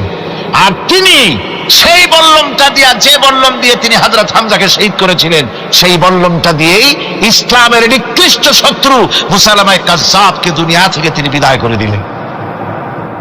আমার ভাইরা, রাসূল পাক সাল্লাল্লাহু আলাইহি সাল্লামের ইন্তেকালের পর এ পর্যন্ত নবুয়তের যারা দাবি করেছে, এক হিসাবে জানা গেছে 28 জন দাবি করা হয়ে গেছে। রাসূল বলেছেন, আমার পরে 30 জন মিথ্যেবাদী নবুয়তের দাবি করবে। কতজন করবে? 28 জন হয়ে গেছে, বাকি আছে কত? এর মধ্যে গোলাম আহমদ একজন। গোলাম আহমদ দাবি করলো যে আমি নবী। তার অনেকগুলি বই কিতাব সে লিখলো। বইয়ের মধ্যে এক জায়গায় সে লিখেছে, তার বইয়ে এক জায়গায় লিখেছে যে আমি স্বপ্নে দেখলাম আল্লাহ আমার সামনে উপস্থিত। আল্লাহ আমার সামনে এসেছেন পুরুষের আকৃতিতে, আর আমি তখন স্বপ্নের ভিতরে আমি নিজেকে একজন নারীর মতোই মনে করলাম। স্বপ্নের ভেতরেই আল্লাহ পাক পুরুষ হিসাবে আমাকে ব্যবহার করলেন। আমি স্বপ্নের মধ্যেই গর্ভবতী হলাম এবং স্বপ্নের ভিতরে আমি গোলাম আহমদ মসিহে রূপান্তরিত হয়ে গেলাম। নাউযুবিল্লাহি মিন যালিক। গোলাম মোহাম্মদ বলছে, আল্লাহ পাক ওহীর মাধ্যমে আমাকে জানিয়েছেন, আল্লাহ আমাকে বলেছেন, গোলাম মোহাম্মদ তুমি হচ্ছ আমার সন্তান তুল্য। নাউযুবিল্লাহি মিন যালিক। এইভাবে অসংখ্য মিথ্যে কথা দিয়ে বইপত্র রচনা করেছে। লোকেরা তার কাছে নবুয়তের প্রমাণ চেয়েছে। আসলে শরীয়তের বিধান হচ্ছে, হুজুরের পরে যদি কেউ নবুয়তের দাবি করে তাহলে তাকে সে নবী কিনা এর কোনো প্রমাণ তার কাছে চাওয়া জায়েজ নাই। যেহেতু প্রমাণ চাইতে গেলে বোঝা যায়, সন্দেহ হয় কিছুটা প্রমাণ দিতে পারলে তাহলে সে নবী হবে। কথা বুঝতে পেরেছেন? এই জন্য রাসূলের পরে যদি কেউ নবুয়তের দাবি করে তাহলে তার কাছে নবুয়তের দাবির কোনো প্রমাণও চাওয়া যাইবে না। বিনা প্রমাণে রাসূলের পরে নবুয়তের দাবি যেই করবে সে কি হবে? জোরে বলেন কি হবে? কাফের হয়ে যাবে। দুনিয়ার সমস্ত উলামা, সমস্ত মুহাদ্দিস, সমস্ত মুফাসসির, দুনিয়ার সমস্ত মুফতি সব একমত, কোনো দ্বিমত নাই, গোলাম মোহাম্মদ কাদিয়ানী কাফের। তার অনুসারীরাও তার জামানায় মাওলানা আতাউল্লাহ শাহ বুখারী রাহমাতুল্লাহ আলাইহি তার সঙ্গে একটা বহস হলো। যেহেতু গোলাম মোহাম্মদ বলেছিল যে আমার এই 40 দিনের মধ্যে কেউ প্রতিবাদ করুক যেগুলি আমার ওহী নয়। হযরত মাওলানা আতাউল্লাহ শাহ বুখারী রাহমাতুল্লাহ আলাইহি সেই যুগের একজন শ্রেষ্ঠ আলিম, তিনি বললেন, আমি তোমার কাছে কোনো প্রমাণ চাই না তুমি নবী কিনা। আমি জানি তুমি মিথ্যেবাদী, তবে তোমাকে বলতে হবে তুমি এই শক্তি কোথায় পেলে। গোলাম মোহাম্মদ বলল, কোরআন শরীফেই আছে আমার এই শক্তির উৎস। কোথায়? বলল যে এই যে আয়াতটা আমি আপনাদের সামনে তেলাওয়াত করেছি, ঈসা আলাইহিস সালামের ওই কথাই গোলাম মোহাম্মদ বলল যে হযরত ঈসা আমার সম্পর্কে বলেছেন, ইয়াতি মিন বাদি ইসমুহু আহমদ, আমার পরে একজন নবী আসবেন, রাসূল আসবেন, তার নাম হবে আহমদ, আমি সেই আহমদ। মাওলানা আতাউল্লাহ বুখারী বলছেন, তোমার নাম তো আহমদ না, তোমার নাম হচ্ছে গোলাম আহমদ। তার অর্থ হলো হযরত ঈসা আলাইহিস সালাম যে আহমদের কথা বলেছেন তুমি সেই আহমদের গোলাম। গোলাম আহমদ বললেন, দেখুন আমার নামের প্রথম শব্দ গোলাম, এটা হচ্ছে আমার লকব। আমি আমার নামের লকবটা ছেড়ে দিলাম, বাদ দিয়ে দিলাম, আর ব্যবহার করব না। তাহলে তো আমি আহমদ থাকি, আপনি তো আর আপত্তি করতে পারেন না। মাওলানা বুখারী বললেন, নামের প্রথম শব্দ বাদ দেওয়া যদি জায়েজ হয় তাহলে তোমার ফতোয়া দিয়ে আমার নামের প্রথম শব্দ বাদ দিয়ে দিলাম। আমার নাম আতা আল্লাহ, নামের প্রথম শব্দ আতা বাদ দিয়ে দিলাম। তো আতা যদি বাদ দেই তাহলে আল্লাহ হই, আর আল্লাহ হয়ে বলছি তোমার মতো গাধাকে নবুয়াত আমি দেই নাই। এরপর এই পৃথিবীর নিকৃষ্ট পাপী এই কাফেরের মৌত হলো কোথায়? জোরে বলেন, এই কাফেরের মৌত হলো কোথায়? পায়খানার ভেতরে মৌত হয়েছে। আমার বন্ধুগণ, সুতরাং বাংলাদেশে যত কাদিয়ানি আছে সমস্ত কাদিয়ানিরা কাফের। সমস্ত কাদিয়ানিরা কি? আরো জোরে বলুন, তারা কি? কাদিয়ানিরা মুসলমানদের গোরস্থানে তাদের মানুষ মারা গেলে মুসলমানদের গোরস্থানে তা দাফন করে না। মুসলমানদের জানাজায় তারা কোনোদিন আসে না। মুসলমানদের কোনো মসজিদে তারা নামাজ পড়তে যায় না। তারা আলাদাভাবে মসজিদ তৈরি করে মসজিদের নামে। গোলাম মোহাম্মদ কাদিয়ানীর অনুসারীরা যে মসজিদ করে ওগুলি মসজিদ নয়, এগুলি মসজিদে জেরাত। এগুলি কি? মসজিদে জেরাত। এগুলি কখনোই মসজিদের সম্মান পেতে পারে না। তারা কোরআনে কারীমের ব্যাখ্যা নিজেরা করেছে, নিজেরা তৈরি করেছে, যার সাথে আহলে সুন্নাতুল জামাতের হাদিসের কোনো মিল নাই, নিজেরাই করেছে। সুতরাং এই কাদিয়ানীদেরকে সৌদি আরবিয়া সহ মধ্যপ্রাচ্যের 18টি দেশ এবং পাকিস্তান সরকারও নন মুসলিম মাইনরিটি হিসাবে ঘোষণা করেছে। বাংলাদেশ সরকারের কাছে কাদিয়ানীদেরকে অমুসলিম ঘোষণার জন্য দাবি জানানো হচ্ছে দীর্ঘদিন থেকে, কিন্তু যে সরকারি আসে কর্ণপাত করে না। কাদিয়ানীদের সাথে তাল মিলিয়ে চলতে চেষ্টা করে, আর এই তাল মিলিয়ে চলার অর্থই হলো মুনাফিকি। এই তাল মিলিয়ে চলার অর্থ কি? মুনাফিকি।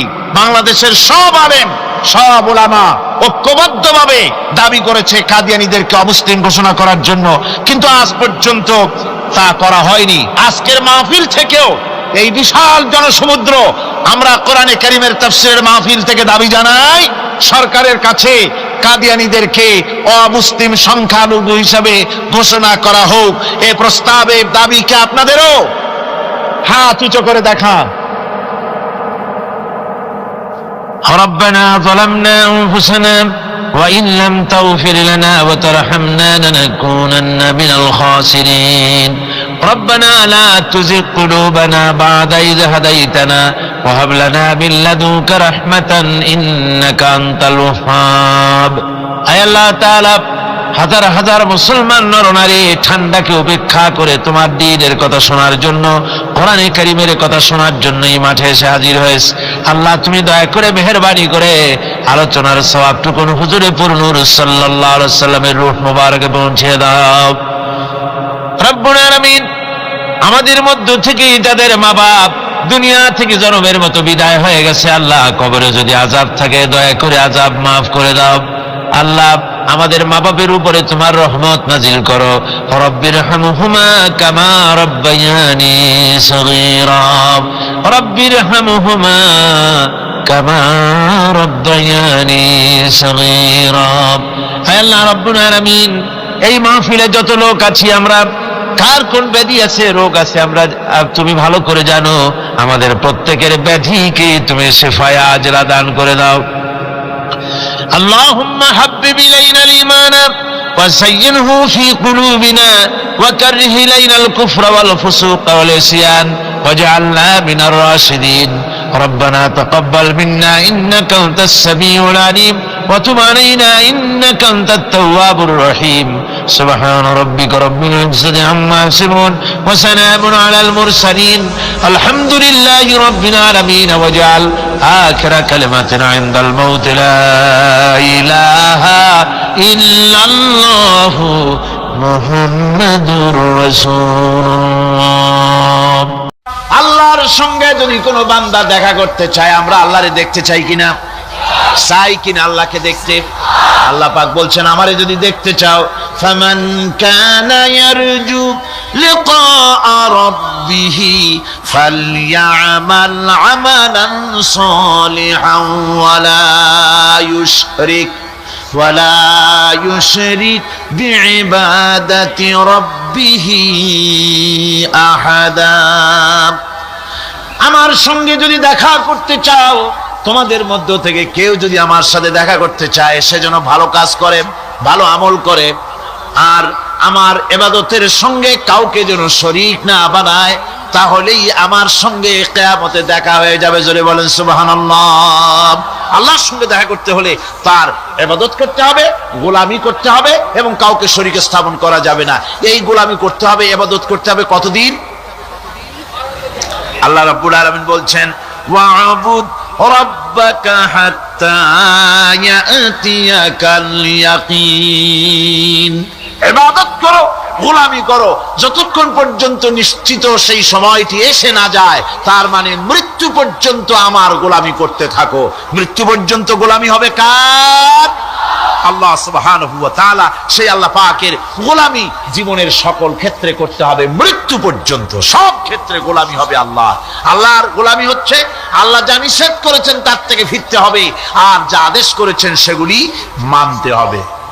যারা নিজেদের সৃষ্টির উদ্দেশ্য বোঝে না, আল্লাহর সামনে মাথা নত করার পরিবর্তে অহমিকতা করে, অহংকার করে, আল্লাহর সামনে মাথা নত করে না, ইবাদত করে না আল্লাহ, তাদের সম্পর্কে আল্লাহ রাব্বুল আলামিন বলছেন, ইন্নাল্লাযীনা ইস্তাকবিরুনা আন ইবাদাতি সায়াদখুলুনা জাহান্নামা দাখিরিন।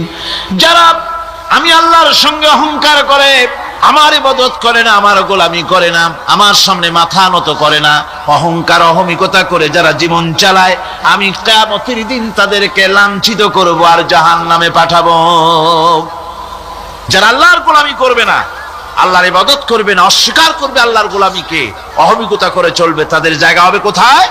জাহান্নামের মধ্যে। সুতরাং মানুষের মর্যাদা বাড়ে আল্লাহর গোলামিতে। মর্যাদা বাড়ে কিসে? আল্লাহর গোলামিতে। গোলামি করলেই মর্যাদা বাড়বে। এই জন্য আল্লাহ পাক কোরআনের মধ্যে, কোরআনে কারীমের মধ্যে সবচেয়ে মাহবুব, আল্লাহ পাকের মাহবুব বান্দাদের কথা যখন বলেছেন তখন নাম নেন নাই, আব্দুন শব্দ ব্যবহার করেছেন, গোলাম বলেছেন, বান্দা বলেছেন। আমার বান্দা। বান্দা হচ্ছে মানুষের জন্য সবচাইতে বড় ডিগ্রি আল্লাহর পক্ষ থেকে। আলিম, ওলামা, পীর, বুজুর্গ, সাহাবী, পেগম্বর, নবী, রাসূল, সবচাইতে বড় খিতাব হচ্ছে আব্দ। আল্লাহর গোলাম হওয়া, আল্লাহর প্রিয় ডাক হচ্ছে আব্দ। মানুষকে আল্লাহ যাকে সবচেয়ে বেশি ভালোবাসেন, যাদেরকে বেশি ভালোবাসেন তাদেরকে আব্দ বলেছেন। কি বলেছেন বলুন? আব্দ, বান্দা। আল্লাহ পাক এই পৃথিবীতে সবচাইতে বেশি ভালোবেসেছেন কাকে? মুহাম্মদুর রাসূলুল্লাহ সাল্লাল্লাহু আলাইহি ওয়াসাল্লামকে। তাকে আল্লাহ পাক সবচাইতে বেশি ভালোবাসেন। এবার দেখুন আল্লাহ রাব্বুল আলামিন তার হাবিবকে কি নাম দিয়ে ডাকতেছেন? নাম নেন নাই, নবী এবং রাসূলও বলেন নাই। কোরআনে কারীমের ভিতরে রব্বুল আলামিন তার হাবিবকে আব্দ বললেন। যেমন দেখুন, ইন কুনতুম ফি রাইবিম মিম্মা নাযালনা আলা আবদিনা, আমি যে কিতাব নাজিল করেছি আমার বান্দার উপরে, তোমাদের যদি সন্দেহ হয়, এই যে বান্দা আমার আব্দের উপরে নাজিল করেছি, আব্দকে মুহাম্মদুর রাসূলুল্লাহ সাল্লাল্লাহু আলাইহি ওয়াসাল্লাম আব্দ, অর্থাৎ সবচেয়ে প্রিয় ডাক হচ্ছে আল্লাহর পক্ষ থেকে বান্দার জন্য আব্দ। স্নেহপূর্ণ নাম, স্নেহপূর্ণ ডাক, মহব্বতপূর্ণ ডাক। অন্য আয়াতে আমরা দেখতে পাই, তাবারাকাল্লাযী নাযালাল ফুরকানা আলা আবদিহি লিয়াকুনা লিল আলামিনা নাযীরা। অতীব বরকতপূর্ণ সেই মহান সত্তা যিনি তার বান্দার উপরে ফুরকান নাজিল করেছেন। হুজুরের নাম নেন নাই, রাসূল বলেন নাই, বলেছেন আব্দ। কি বলেছেন? আব্দ, আমার বান্দা। এরপরে আল্লাহ রাব্বুল আলামিন অন্য আয়াতে বলেছেন, সুবহানাল্লাযী আসরা বিআবদিহি লাইলাম মিনাল মাসজিদিল হারামি ইলাল মাসজিদিল আকসা। সমস্ত দুর্বলতা, অক্ষমতা থেকে মুক্ত সেই মহান সত্তা যিনি তার বান্দাকে রাতের একটি অংশে ইসরা করিয়েছিলেন। এখানে আব বলে আল্লাহ পাক বুঝিয়েছেন কার কথা? কার কথা বুঝালেন? রাসূল করিম সাল্লাল্লাহু আলাইহি ওয়াসাল্লামের কথা, তার কথাই বুঝালেন। তিনি হচ্ছেন আব। সুতরাং আবদিয়ত, গোলামি, আল্লাহর গোলামি হলো জীবনের সবচাইতে বড় কথা। আল্লাহর গোলাম হওয়ার চাইতে বড় আর কিছু নাই পৃথিবীতে। আমরা হচ্ছে আল্লাহর গোলাম। জোরে বলেন, আমরা কি? আমরা যে গোলাম, সে কথা বলতে মনে হয় কারো কারো একটু লজ্জা লাগে যে আমি চৌধুরী মানুষ বা অমুক একটা লোক, অমুক একজন সম্মানী লোক, গোলাম আমি, এটা বলা কি লজ্জার কথা। এরকম একটু মনে মনে কোনো অসুবিধা কারো হয় নাকি? জোরে কোন তো আমরা কি? কার গোলাম? সুবহানাল্লাহি বিহামদিহি, আল্লাহর গোলাম।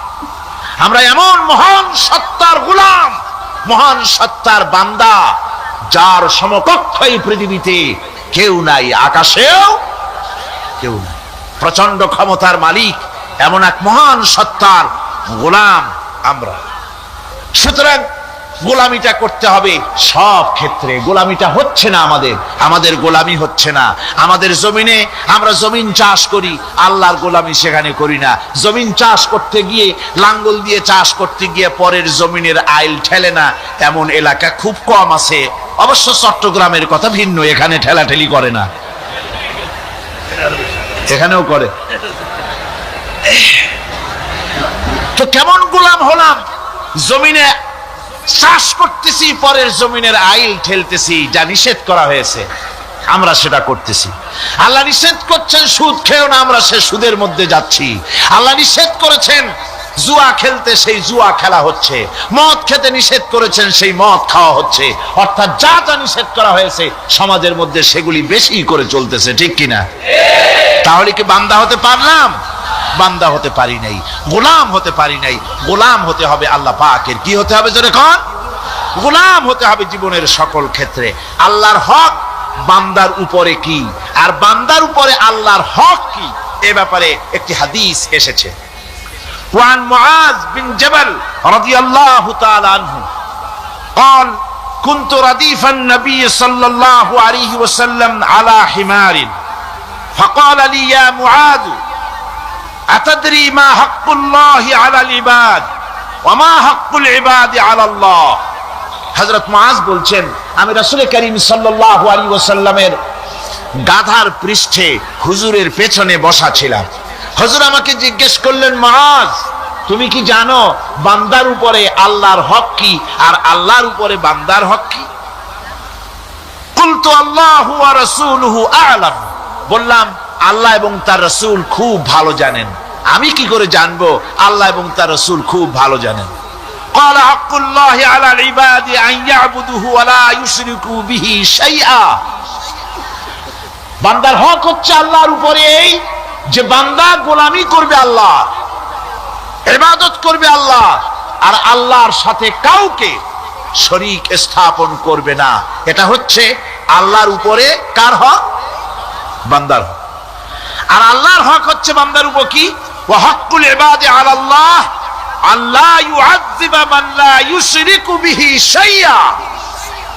বান্দার উপর আল্লাহর হক হচ্ছে যে বান্দা আল্লাহর গোলামি করবে আর শরীক স্থাপন করবে না আল্লাহর সাথে, আল্লাহ তাকে শাস্তি দিবেন না। সুবহানাল্লাহ ওয়া বিহামদিহি। আল্লাহ তাকে আযাব দিবেন না, আল্লাহ তাকে শাস্তি দিবেন না। সুতরাং তাওহীদের আকীদা মজবুত হতে হবে। আখিরাতের কামিয়াবি এর উপরে নির্ভরশীল। আমরা যদি আখিরাতে কামিয়াবি চাই, কি বলেন, আখিরাতে কি আমরা জীবনের সফলতা চাই? জোরে বলেন, সফলতা চাই। আখিরাতের কামিয়াবি যদি চাই, জাহান্নাম থেকে যদি বাঁচতে চাই, বেহেশতে যদি যেতে চাই, তাহলে আকীদাকে মজবুত করতে হবে। আল্লাহর সাথে কাউকে শরীক স্থাপন করা যাবে না। এবং আল্লাহ সৃষ্টিকর্তা, কোরআনে পাকের শিক্ষা অনুযায়ী আল্লাহরে বিশ্বাস করি এতটুকুন কথা বললেই তাওহীদের হক আদায় হয় না। তাওহীদের হক হচ্ছে আল্লাহ পাককে সৃষ্টিকর্তা, পালনকর্তা, বিধানদাতা, রিজেক দাতা, কল্যাণ দাতা সবকিছু হিসাবে মানতে হবে। কাকে? আল্লাহ পাককে। জোরে সরে বলুন, কাকে মানতে হবে? সমস্ত ক্ষমতা হচ্ছে আল্লাহ। সমস্ত ক্ষমতা কার? আল্লাহর নাম নিতে শরম করে নাকি? তাহলে জোরে সরে কোন সমস্ত ক্ষমতা কার?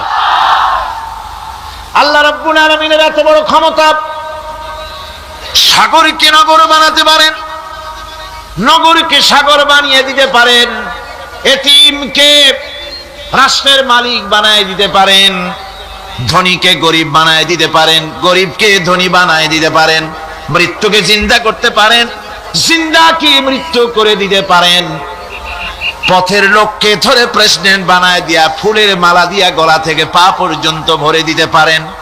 আবার আল্লাহ যদি নারাজ হয়ে যান, প্রেসিডেন্টের ফুলের মালার পরিবর্তে জুতার মালা গলায় দিয়া জেলখানার মধ্যে ঢুকাইয়া দিতে পারেন। তাহলে ক্ষমতাটা কার? বিশ্বাস করেন? সমস্ত ক্ষমতার মালিক আল্লাহ। আকীদা মজবুত হতে হবে। আমার মুসলমান ভাইরা, আকীদায় গড়বড় যদি হয়ে যায়, তাওহীদ বুঝতে যদি ভুল করেন, জীবন বরবাদ হয়ে যাবে। আর কিছু যদি না পারেন, অন্তত ঈমান ও আকীদাকে মজবুত করে যদি আল্লাহর দরবারে উঠতে পারেন, ফাকাদ ফাজা ফাওজান আযীমা। বিরাট কামিয়াবি আসবে কিয়ামতে যদি আকীদাটাকে মজবুত করে না ওঠা যায় আল্লাহর দরবারে। সেজন্য আমি কোরআন আমাদেরকে কি শিখালো সেই কথাই বলছি। আল্লামাল কোরআন। কোরআন কি শিখায়ছে? তাবিজ শিখায় নাই। কোরআন আমাদেরকে শুধুমাত্র মাথা ঝুলে ঝুলে তেলাওয়াত এটা শিখায় না। কোরআন তেলাওয়াত করতে হবে, বুঝতে হবে, আমল করতে হবে। কোরআন শিখাচ্ছে। কে শিখাচ্ছে? কোরআন। তার মানে কে? আল্লাহ। কে শিখাচ্ছে? আল্লাহ সুবহানাহু ওয়া তাআলা শিখাচ্ছেন।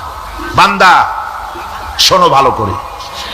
وَيَمْسَسْكَ اللَّهُ بِضُرٍّ فَلَا كَاشِفَ لَهُ إِلَّا هُوَ আল্লাহ যদি তোমার কোনো ক্ষতি সাধন করতে চান, তাহলে সেই ক্ষতি থেকে তোমাকে কেউ রক্ষা করতে পারবে না।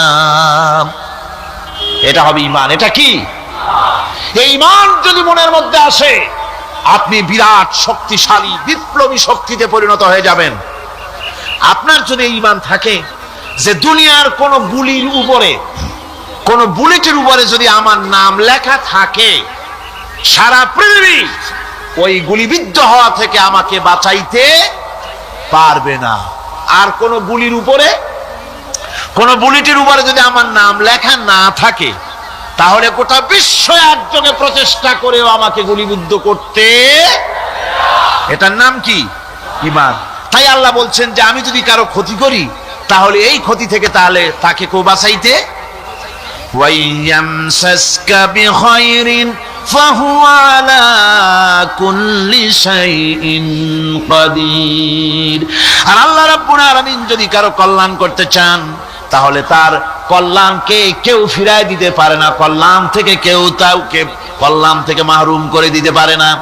তার মানে হলো, আল্লাহ যদি কাউকে চুল ধরে, মাথা ধরে, কল্লা ধরে উপরের দিকে টানে, আর দুনিয়া যদি তার পাও ধরে নিচের দিকে টানে, তাহলে দুনিয়া পারবে? পারবে? আল্লাহ কল্যাণ করতে চাইলে কেউ ঠেকাইতে পারবে না, আর আল্লাহ অকল্যাণ করতে চাইলেও তার থেকেও কেউ বাঁচতে। ওয়াহুয়াল কাহিরু ফাওকা ইবাদিহি ওয়া হুয়াল হাকীমুল খাবীর। তিনি তার বান্দাদের উপরে একচ্ছত্র আধিপত্য রাখেন, একচ্ছত্র ক্ষমতার অধিকারী তার বান্দার উপরে, সমস্ত জিনিসের উপরে তিনি ক্ষমতা রাখেন। তিনি মহান বিজ্ঞানময়। এই তাওহীদ খুঁজে নিতে হবে। তাওহীদ অর্থাৎ আল্লাহ পাককে সমস্ত ক্ষমতার মালিক মনে করতে হবে। দেখুন, আমাদের জাতির পিতা কে? আমাদের জাতির পিতা মনে আছে তো? ভুল টুল করেন না তো? ভুল টুল করবেন না। আমাদের জাতি আত্মভোলা, মাঝে মধ্যে ভুল টুল করে বসে, আন্দাজে ফান্দাজে একটা বানায় বসে। আসলে জাতির পিতা মুসলমানদের কে? ইব্রাহিম আলাইহিস সালাম তাওহীদকে খুঁজছেন। এই কোরআন শরীফ আল্লাহ পাক বলছেন তাওহীদ তালাশ করতেছেন। কে স্রষ্টা? সর্বোচ্চ ক্ষমতার মালিক কে? হযরত ইব্রাহিম আলাইহিস সালাম তার এই তাওহীদ খোঁজার, তাওহীদ অন্বেষণ কাহিনীটাকে রব্বুল আলামিন কোরআনে কারীমের ভিতরে জায়গা দিয়ে দিলেন দুনিয়ার মানুষকে বোঝাবার জন্য, শোনাবার জন্য। ফালাম্মা জান্না আলাইহিল লাইলু রাআ কাওকাবান ক্বালা হাযা রাব্বী। তিনি রব সন্ধান করছেন। কে আমার স্রষ্টা? সর্বোচ্চ ক্ষমতার মালিককে, আইনদাতাকে, বিধানদাতাকে, স্রষ্টাকে। কে তিনি? তাকে খুঁজছেন। মনের ভিতরে চিন্তা, মস্তিষ্কে চিন্তা। হঠাৎ করে রাত এলো, পশ্চিম গগনে সুন্দর এক তারকা উদিত হলো, সান্ধ্য তারা। সন্ধ্যার সময় যে তারাটা ওঠে, সেটা ছোট না বড়? বড়। সেটা সারা রাত থাকে না অল্প সময় থাকে? অল্প সময় থাকে। সান্ধ্য তারা দেখে ইব্রাহিম আলাইহিস সালাম বললেন, হাযা রাব্বী, পেয়ে গেছি আমার রব, এটাই আমার রব, এটাই হচ্ছে আমার স্রষ্টা, এটাই হচ্ছে সর্বময় ক্ষমতার মালিক। আল্লাহ পাক বলেন, ইব্রাহিম আলাইহিস সালাম তাকিয়ে থাকলেন। কিছুক্ষণ পরে এই তারকা যখন অস্তমিত হয়ে গেল, ইব্রাহিম আলাইহিস সালাম তখন বললেন, ফালাম্মা আফালা ক্বালা লা উহিব্বুল আফিলিন। যে জিনিস অস্তমিত হয়ে যায় তাকে আমি মহব্বত করি না, পছন্দ করি না, সে রব হতে পারে না। যে রব হবে তার আবার উদয়স্ত কিসের? কিছুক্ষণ পরে চন্দ্র উদিত হলো, চাঁদ দেখে ইব্রাহিম আলাইহিস সালাম বললেন, ফালাম্মা রাআল কমারা বাযিগান ক্বালা হাযা রাব্বী। চাঁদ দেখে বললেন, এটাই আমার রব, এটাই আমার স্রষ্টা, এটাই আমার বিধানদাতা।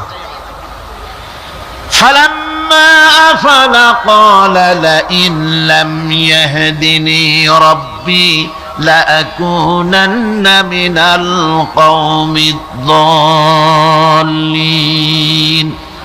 চাঁদ যখন অস্তমিত হয়ে গেল, ইব্রাহিম আলাইহিস সালাম তখন বললেন, আমার প্রকৃত পক্ষের যিনি প্রভু, যিনি আমার রব, তিনি যদি আমারে সত্যিকারের পথ না দেখান তাহলে আমি গোমরাহ হয়ে যাব, গোমরাদের পথভ্রষ্টের অন্তর্ভুক্ত হয়ে যেতে পারি।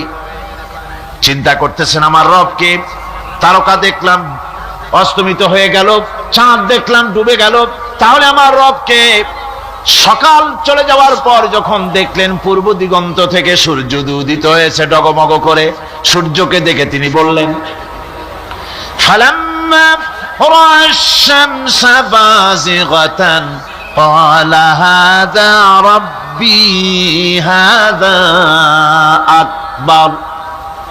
সূর্যকে দেখে বললেন, এটাই আমার রব আর এটাই বড় রব। যেহেতু চাঁদের আলো ছিল স্নিগ্ধ, সূর্যের আলো অত্যন্ত প্রখর, চাঁদের দিকে তাকানো যেত, সূর্যের দিকে তাকানো যায় না, এটাই আমার রব এবং বড় রব। হযরত ইব্রাহিম আলাইহিস সালামের এই ভুলও ভেঙে গেল।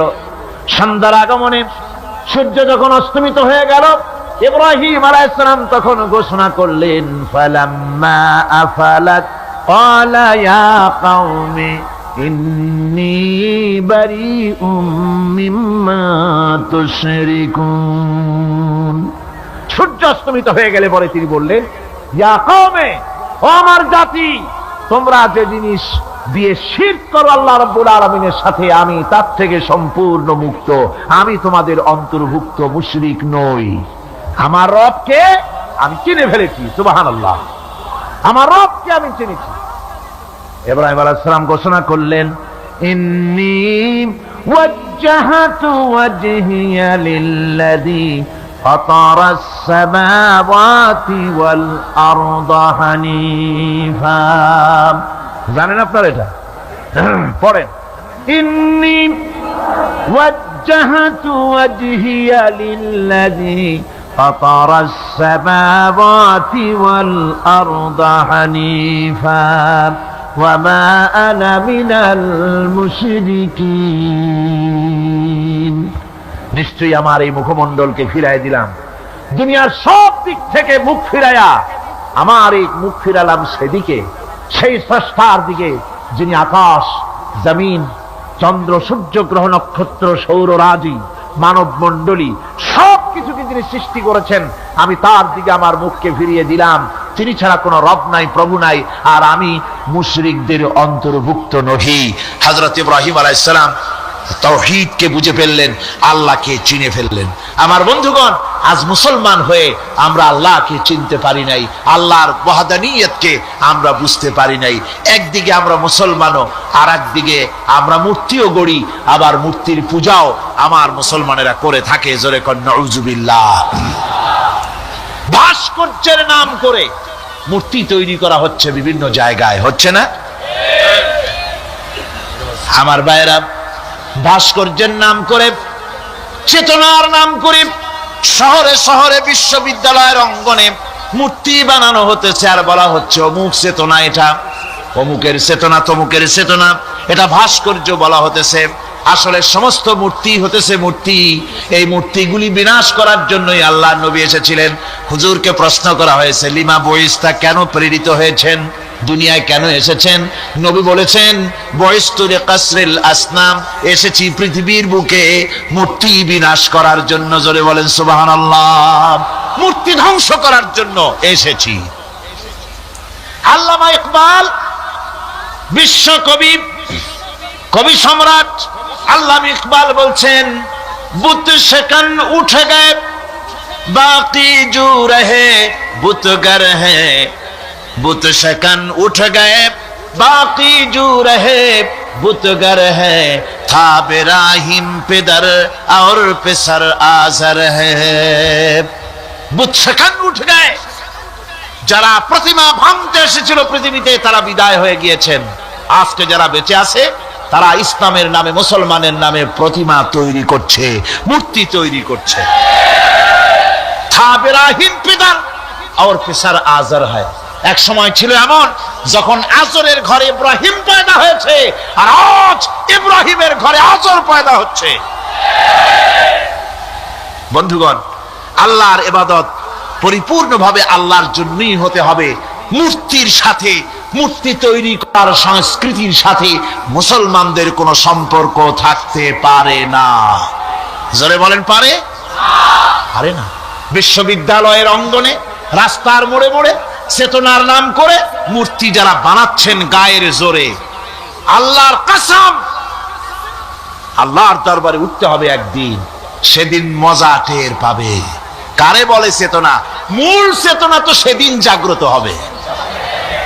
আজকে তো আসল চেতনা আসে নাই, চেতনা হবে সেই দিন। চেতনা কারে কয়? চেতনা কত প্রকার এবং উহা কি কি উদাহরণ সহরে বুঝাইয়া দেওয়া হবে।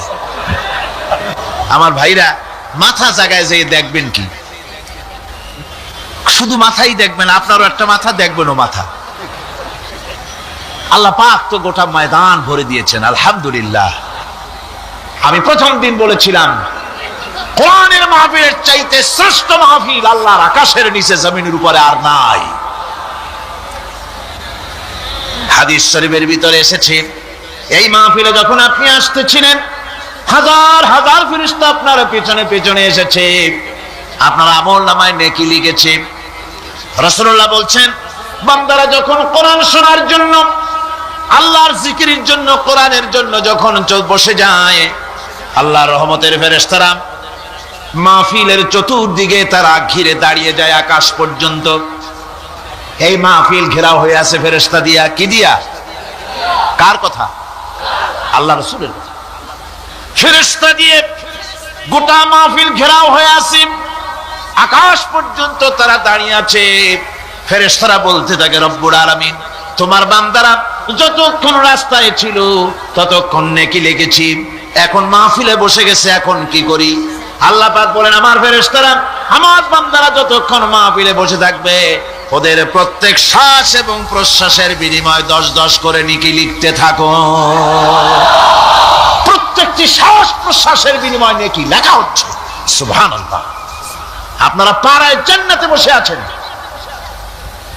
মাজালিসুল ইলম হিয়া রাওদাতুম মিন রিয়াদিল জান্নাহ। এটা জান্নাতের টুকরায় আপনারা বসে আছেন। জোরে কোন সুবহানাল্লাহ। কারো বাপের কথা বলা হচ্ছে না, কার্ল মার্কসের কথা নয়, লেনিনের কথা নয়, পৃথিবীর কোন মানুষের কথা নয়, কথা হচ্ছে আমার আল্লাহর কথা। কার কথা? আর হচ্ছে তার হাবিব বিশ্ব নবী জনাব মুহাম্মদ রাসূলুল্লাহ সাল্লাল্লাহু আলাইহি ওয়াসাল্লামের কথা।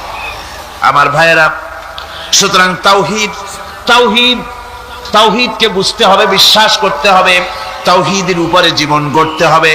তাওহীদ হচ্ছে বিশ্ব মানবতার জন্য ঐক্যের প্রতীক। তাওহীদই পারে বিশ্ব মানবতাকে ঐক্যবদ্ধ করতে, আর কোনো জিনিসই পারে না। আমার ভাইরা, কোরআনে কারীম বলছে, কুল ইয়া আহলাল কিতাবি তাআলাউ ইলা কালিমাতিন সাওয়াইন বাইনানা ওয়া বাইনাকুম আল্লা না'বুদা ইল্লাল্লাহ। ঐক্যের কথা, বিশ্বব্যাপী মানব মণ্ডলীর ঐক্যের কথা, ইউনিটির কথা, স্বাধীনতার গ্যারান্টির কথা, মানবতার কথা, মানুষকে বেঁচে থাকার কথা। হে নবী বলুন, হে আহলে কিতাবেরা, এসো, তোমরা আর আমরা এমন একটা কথায় ঐক্যবদ্ধ হই যা তোমাদের জন্য আর আমাদের জন্য সমভাবে প্রযোজ্য। কথাটা কি? কথাটা হচ্ছে আল্লাহ না'বুদা ইল্লাল্লাহ। আল্লাহ ছাড়া কারো গোলামি করব না, আল্লাহ ছাড়া কারো গোলামি করব না। এইটা মানো। ও দুনিয়ার মানুষ, খ্রিস্টান হও, ইহুদি হও, হিন্দু হও, নাসারা হও, আওয়ামী লীগ হও, বিএনপি হও, জাসদ হও, খাসদ হও, বাসদ হও, যেই হও না কেন, যারা মানুষ সব এক হয়ে যাও, আল্লাহ ছাড়া কারো গোলামি করব না।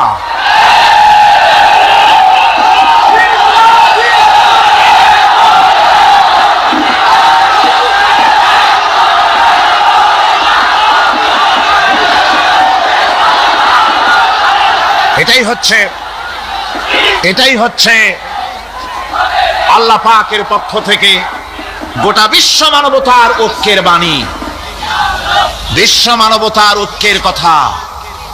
আল্লাহ না'বুদা ইল্লাল্লাহ, আল্লাহ ছাড়া কারো গোলামি করব না। এ কথা মানতে কারো অসুবিধা আছে? তিনি স্রষ্টা সুবহানাহু ওয়া তাআলা। তিনি বলছেন, পৃথিবীর মানুষেরা তোমাদের সৃষ্টি করেছি আমি, সুতরাং ঘোষণা করো আল্লাহ ছাড়া কারো গোলামি করব না, সকলের জন্য। কি সুন্দর কথা, সাওয়াইন বাইনানা ওয়া বাইনাকুম, তোমাদের জন্য আর আমাদের জন্য সমান। তোমরাও আল্লাহরে মানো, আমরাও আল্লাহরে মানি, সুতরাং আল্লাহর গোলামি করতে অসুবিধা কোথায়? ওয়ালা নুশরিকা বিহি শাইআ, আর আল্লাহর সাথে কারো শরীক স্থাপন করো না।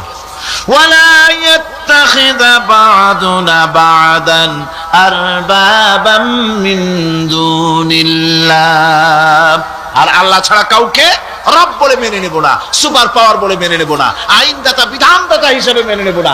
এই কথা যদি জগৎবাসী স্বীকার করত, আপনার স্বীকার করলে পরে ইউএনও লাগবে না, ইউনাইটেড নেশনস অর্গানাইজেশন লাগবে না, সেন্টো লাগবে না, সিয়াটো লাগবে না, আসিয়ান লাগবে না, সার্ক লাগবে না, কিচ্ছু লাগবে না।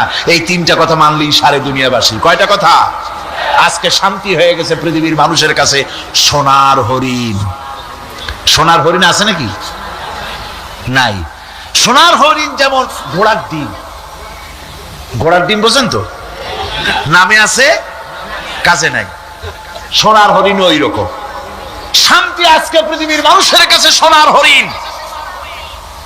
শান্তির জন্য কত চেষ্টা করলো পৃথিবীর মানুষ, লিগ অব নেশনস তৈরি হলো, ইউনাইটেড নেশনস অর্গানাইজেশন তৈরি হলো, সেন্টো সিয়াটো আসিয়ান সার্ক, কত কিছু হলো। 7টা দেশ মিলে সার্ক তৈরি করলো। শান্তির জ্বালায় আমরা অস্থির নাকি আমার বন্ধুগণ? সুতরাং আজকে 3টে কথায় পৃথিবীর শান্তি ফিরে আসতে পারে। কয়টা কথা? মাত্র 3টি কথায় এই উত্তপ্ত পৃথিবী, অশান্ত পৃথিবী, পৃথিবীর এই অশান্তিময় প্রজ্বলিত পৃথিবী, মানুষেরা যেখানে জ্বলছে আর জ্বলছে, সেই পৃথিবীতে শান্তি আসতে পারে মাত্র 3টি কথায়। আল্লাহ না'বুদা ইল্লাল্লাহ, আল্লাহ ছাড়া কারো গোলামি করব না, আর আল্লাহর সাথে কাউকে শরীক স্থাপন করব না, আল্লাহ ছাড়া কারো প্রভুত্ব মানব না। 3টা কথায় পৃথিবীতে আবার শান্তি ফিরে আসতে পারে।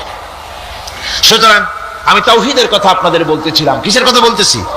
তাওহীদ। তাওহীদ প্রতিষ্ঠিত হলে কেউ কারো উপরে প্রভুত্ব করতে পারবে না। এখন আল্লাহর তাওহীদের স্বরূপ ছোট্ট একটি সূরার মধ্যে ফুটে উঠেছে। আল্লাহর প্রভুত্ব কায়েম হলে অসুবিধা হয় না কেন? কারণ হলো, দুনিয়ায় মানুষ যত আছে, সমস্ত মানুষের দুর্বলতা আছে। আছে তার দুর্বলতা। আমি এই দৃষ্টান্তটা আরো 1 বছর মনে হয় এখানে দিছিলাম, আবারও বলি। সেটা হলো এই যে, এই চট্টগ্রামে মেয়র পদে নির্বাচনের কি কয়, সিটি কর্পোরেশনের নির্বাচন আসছে না?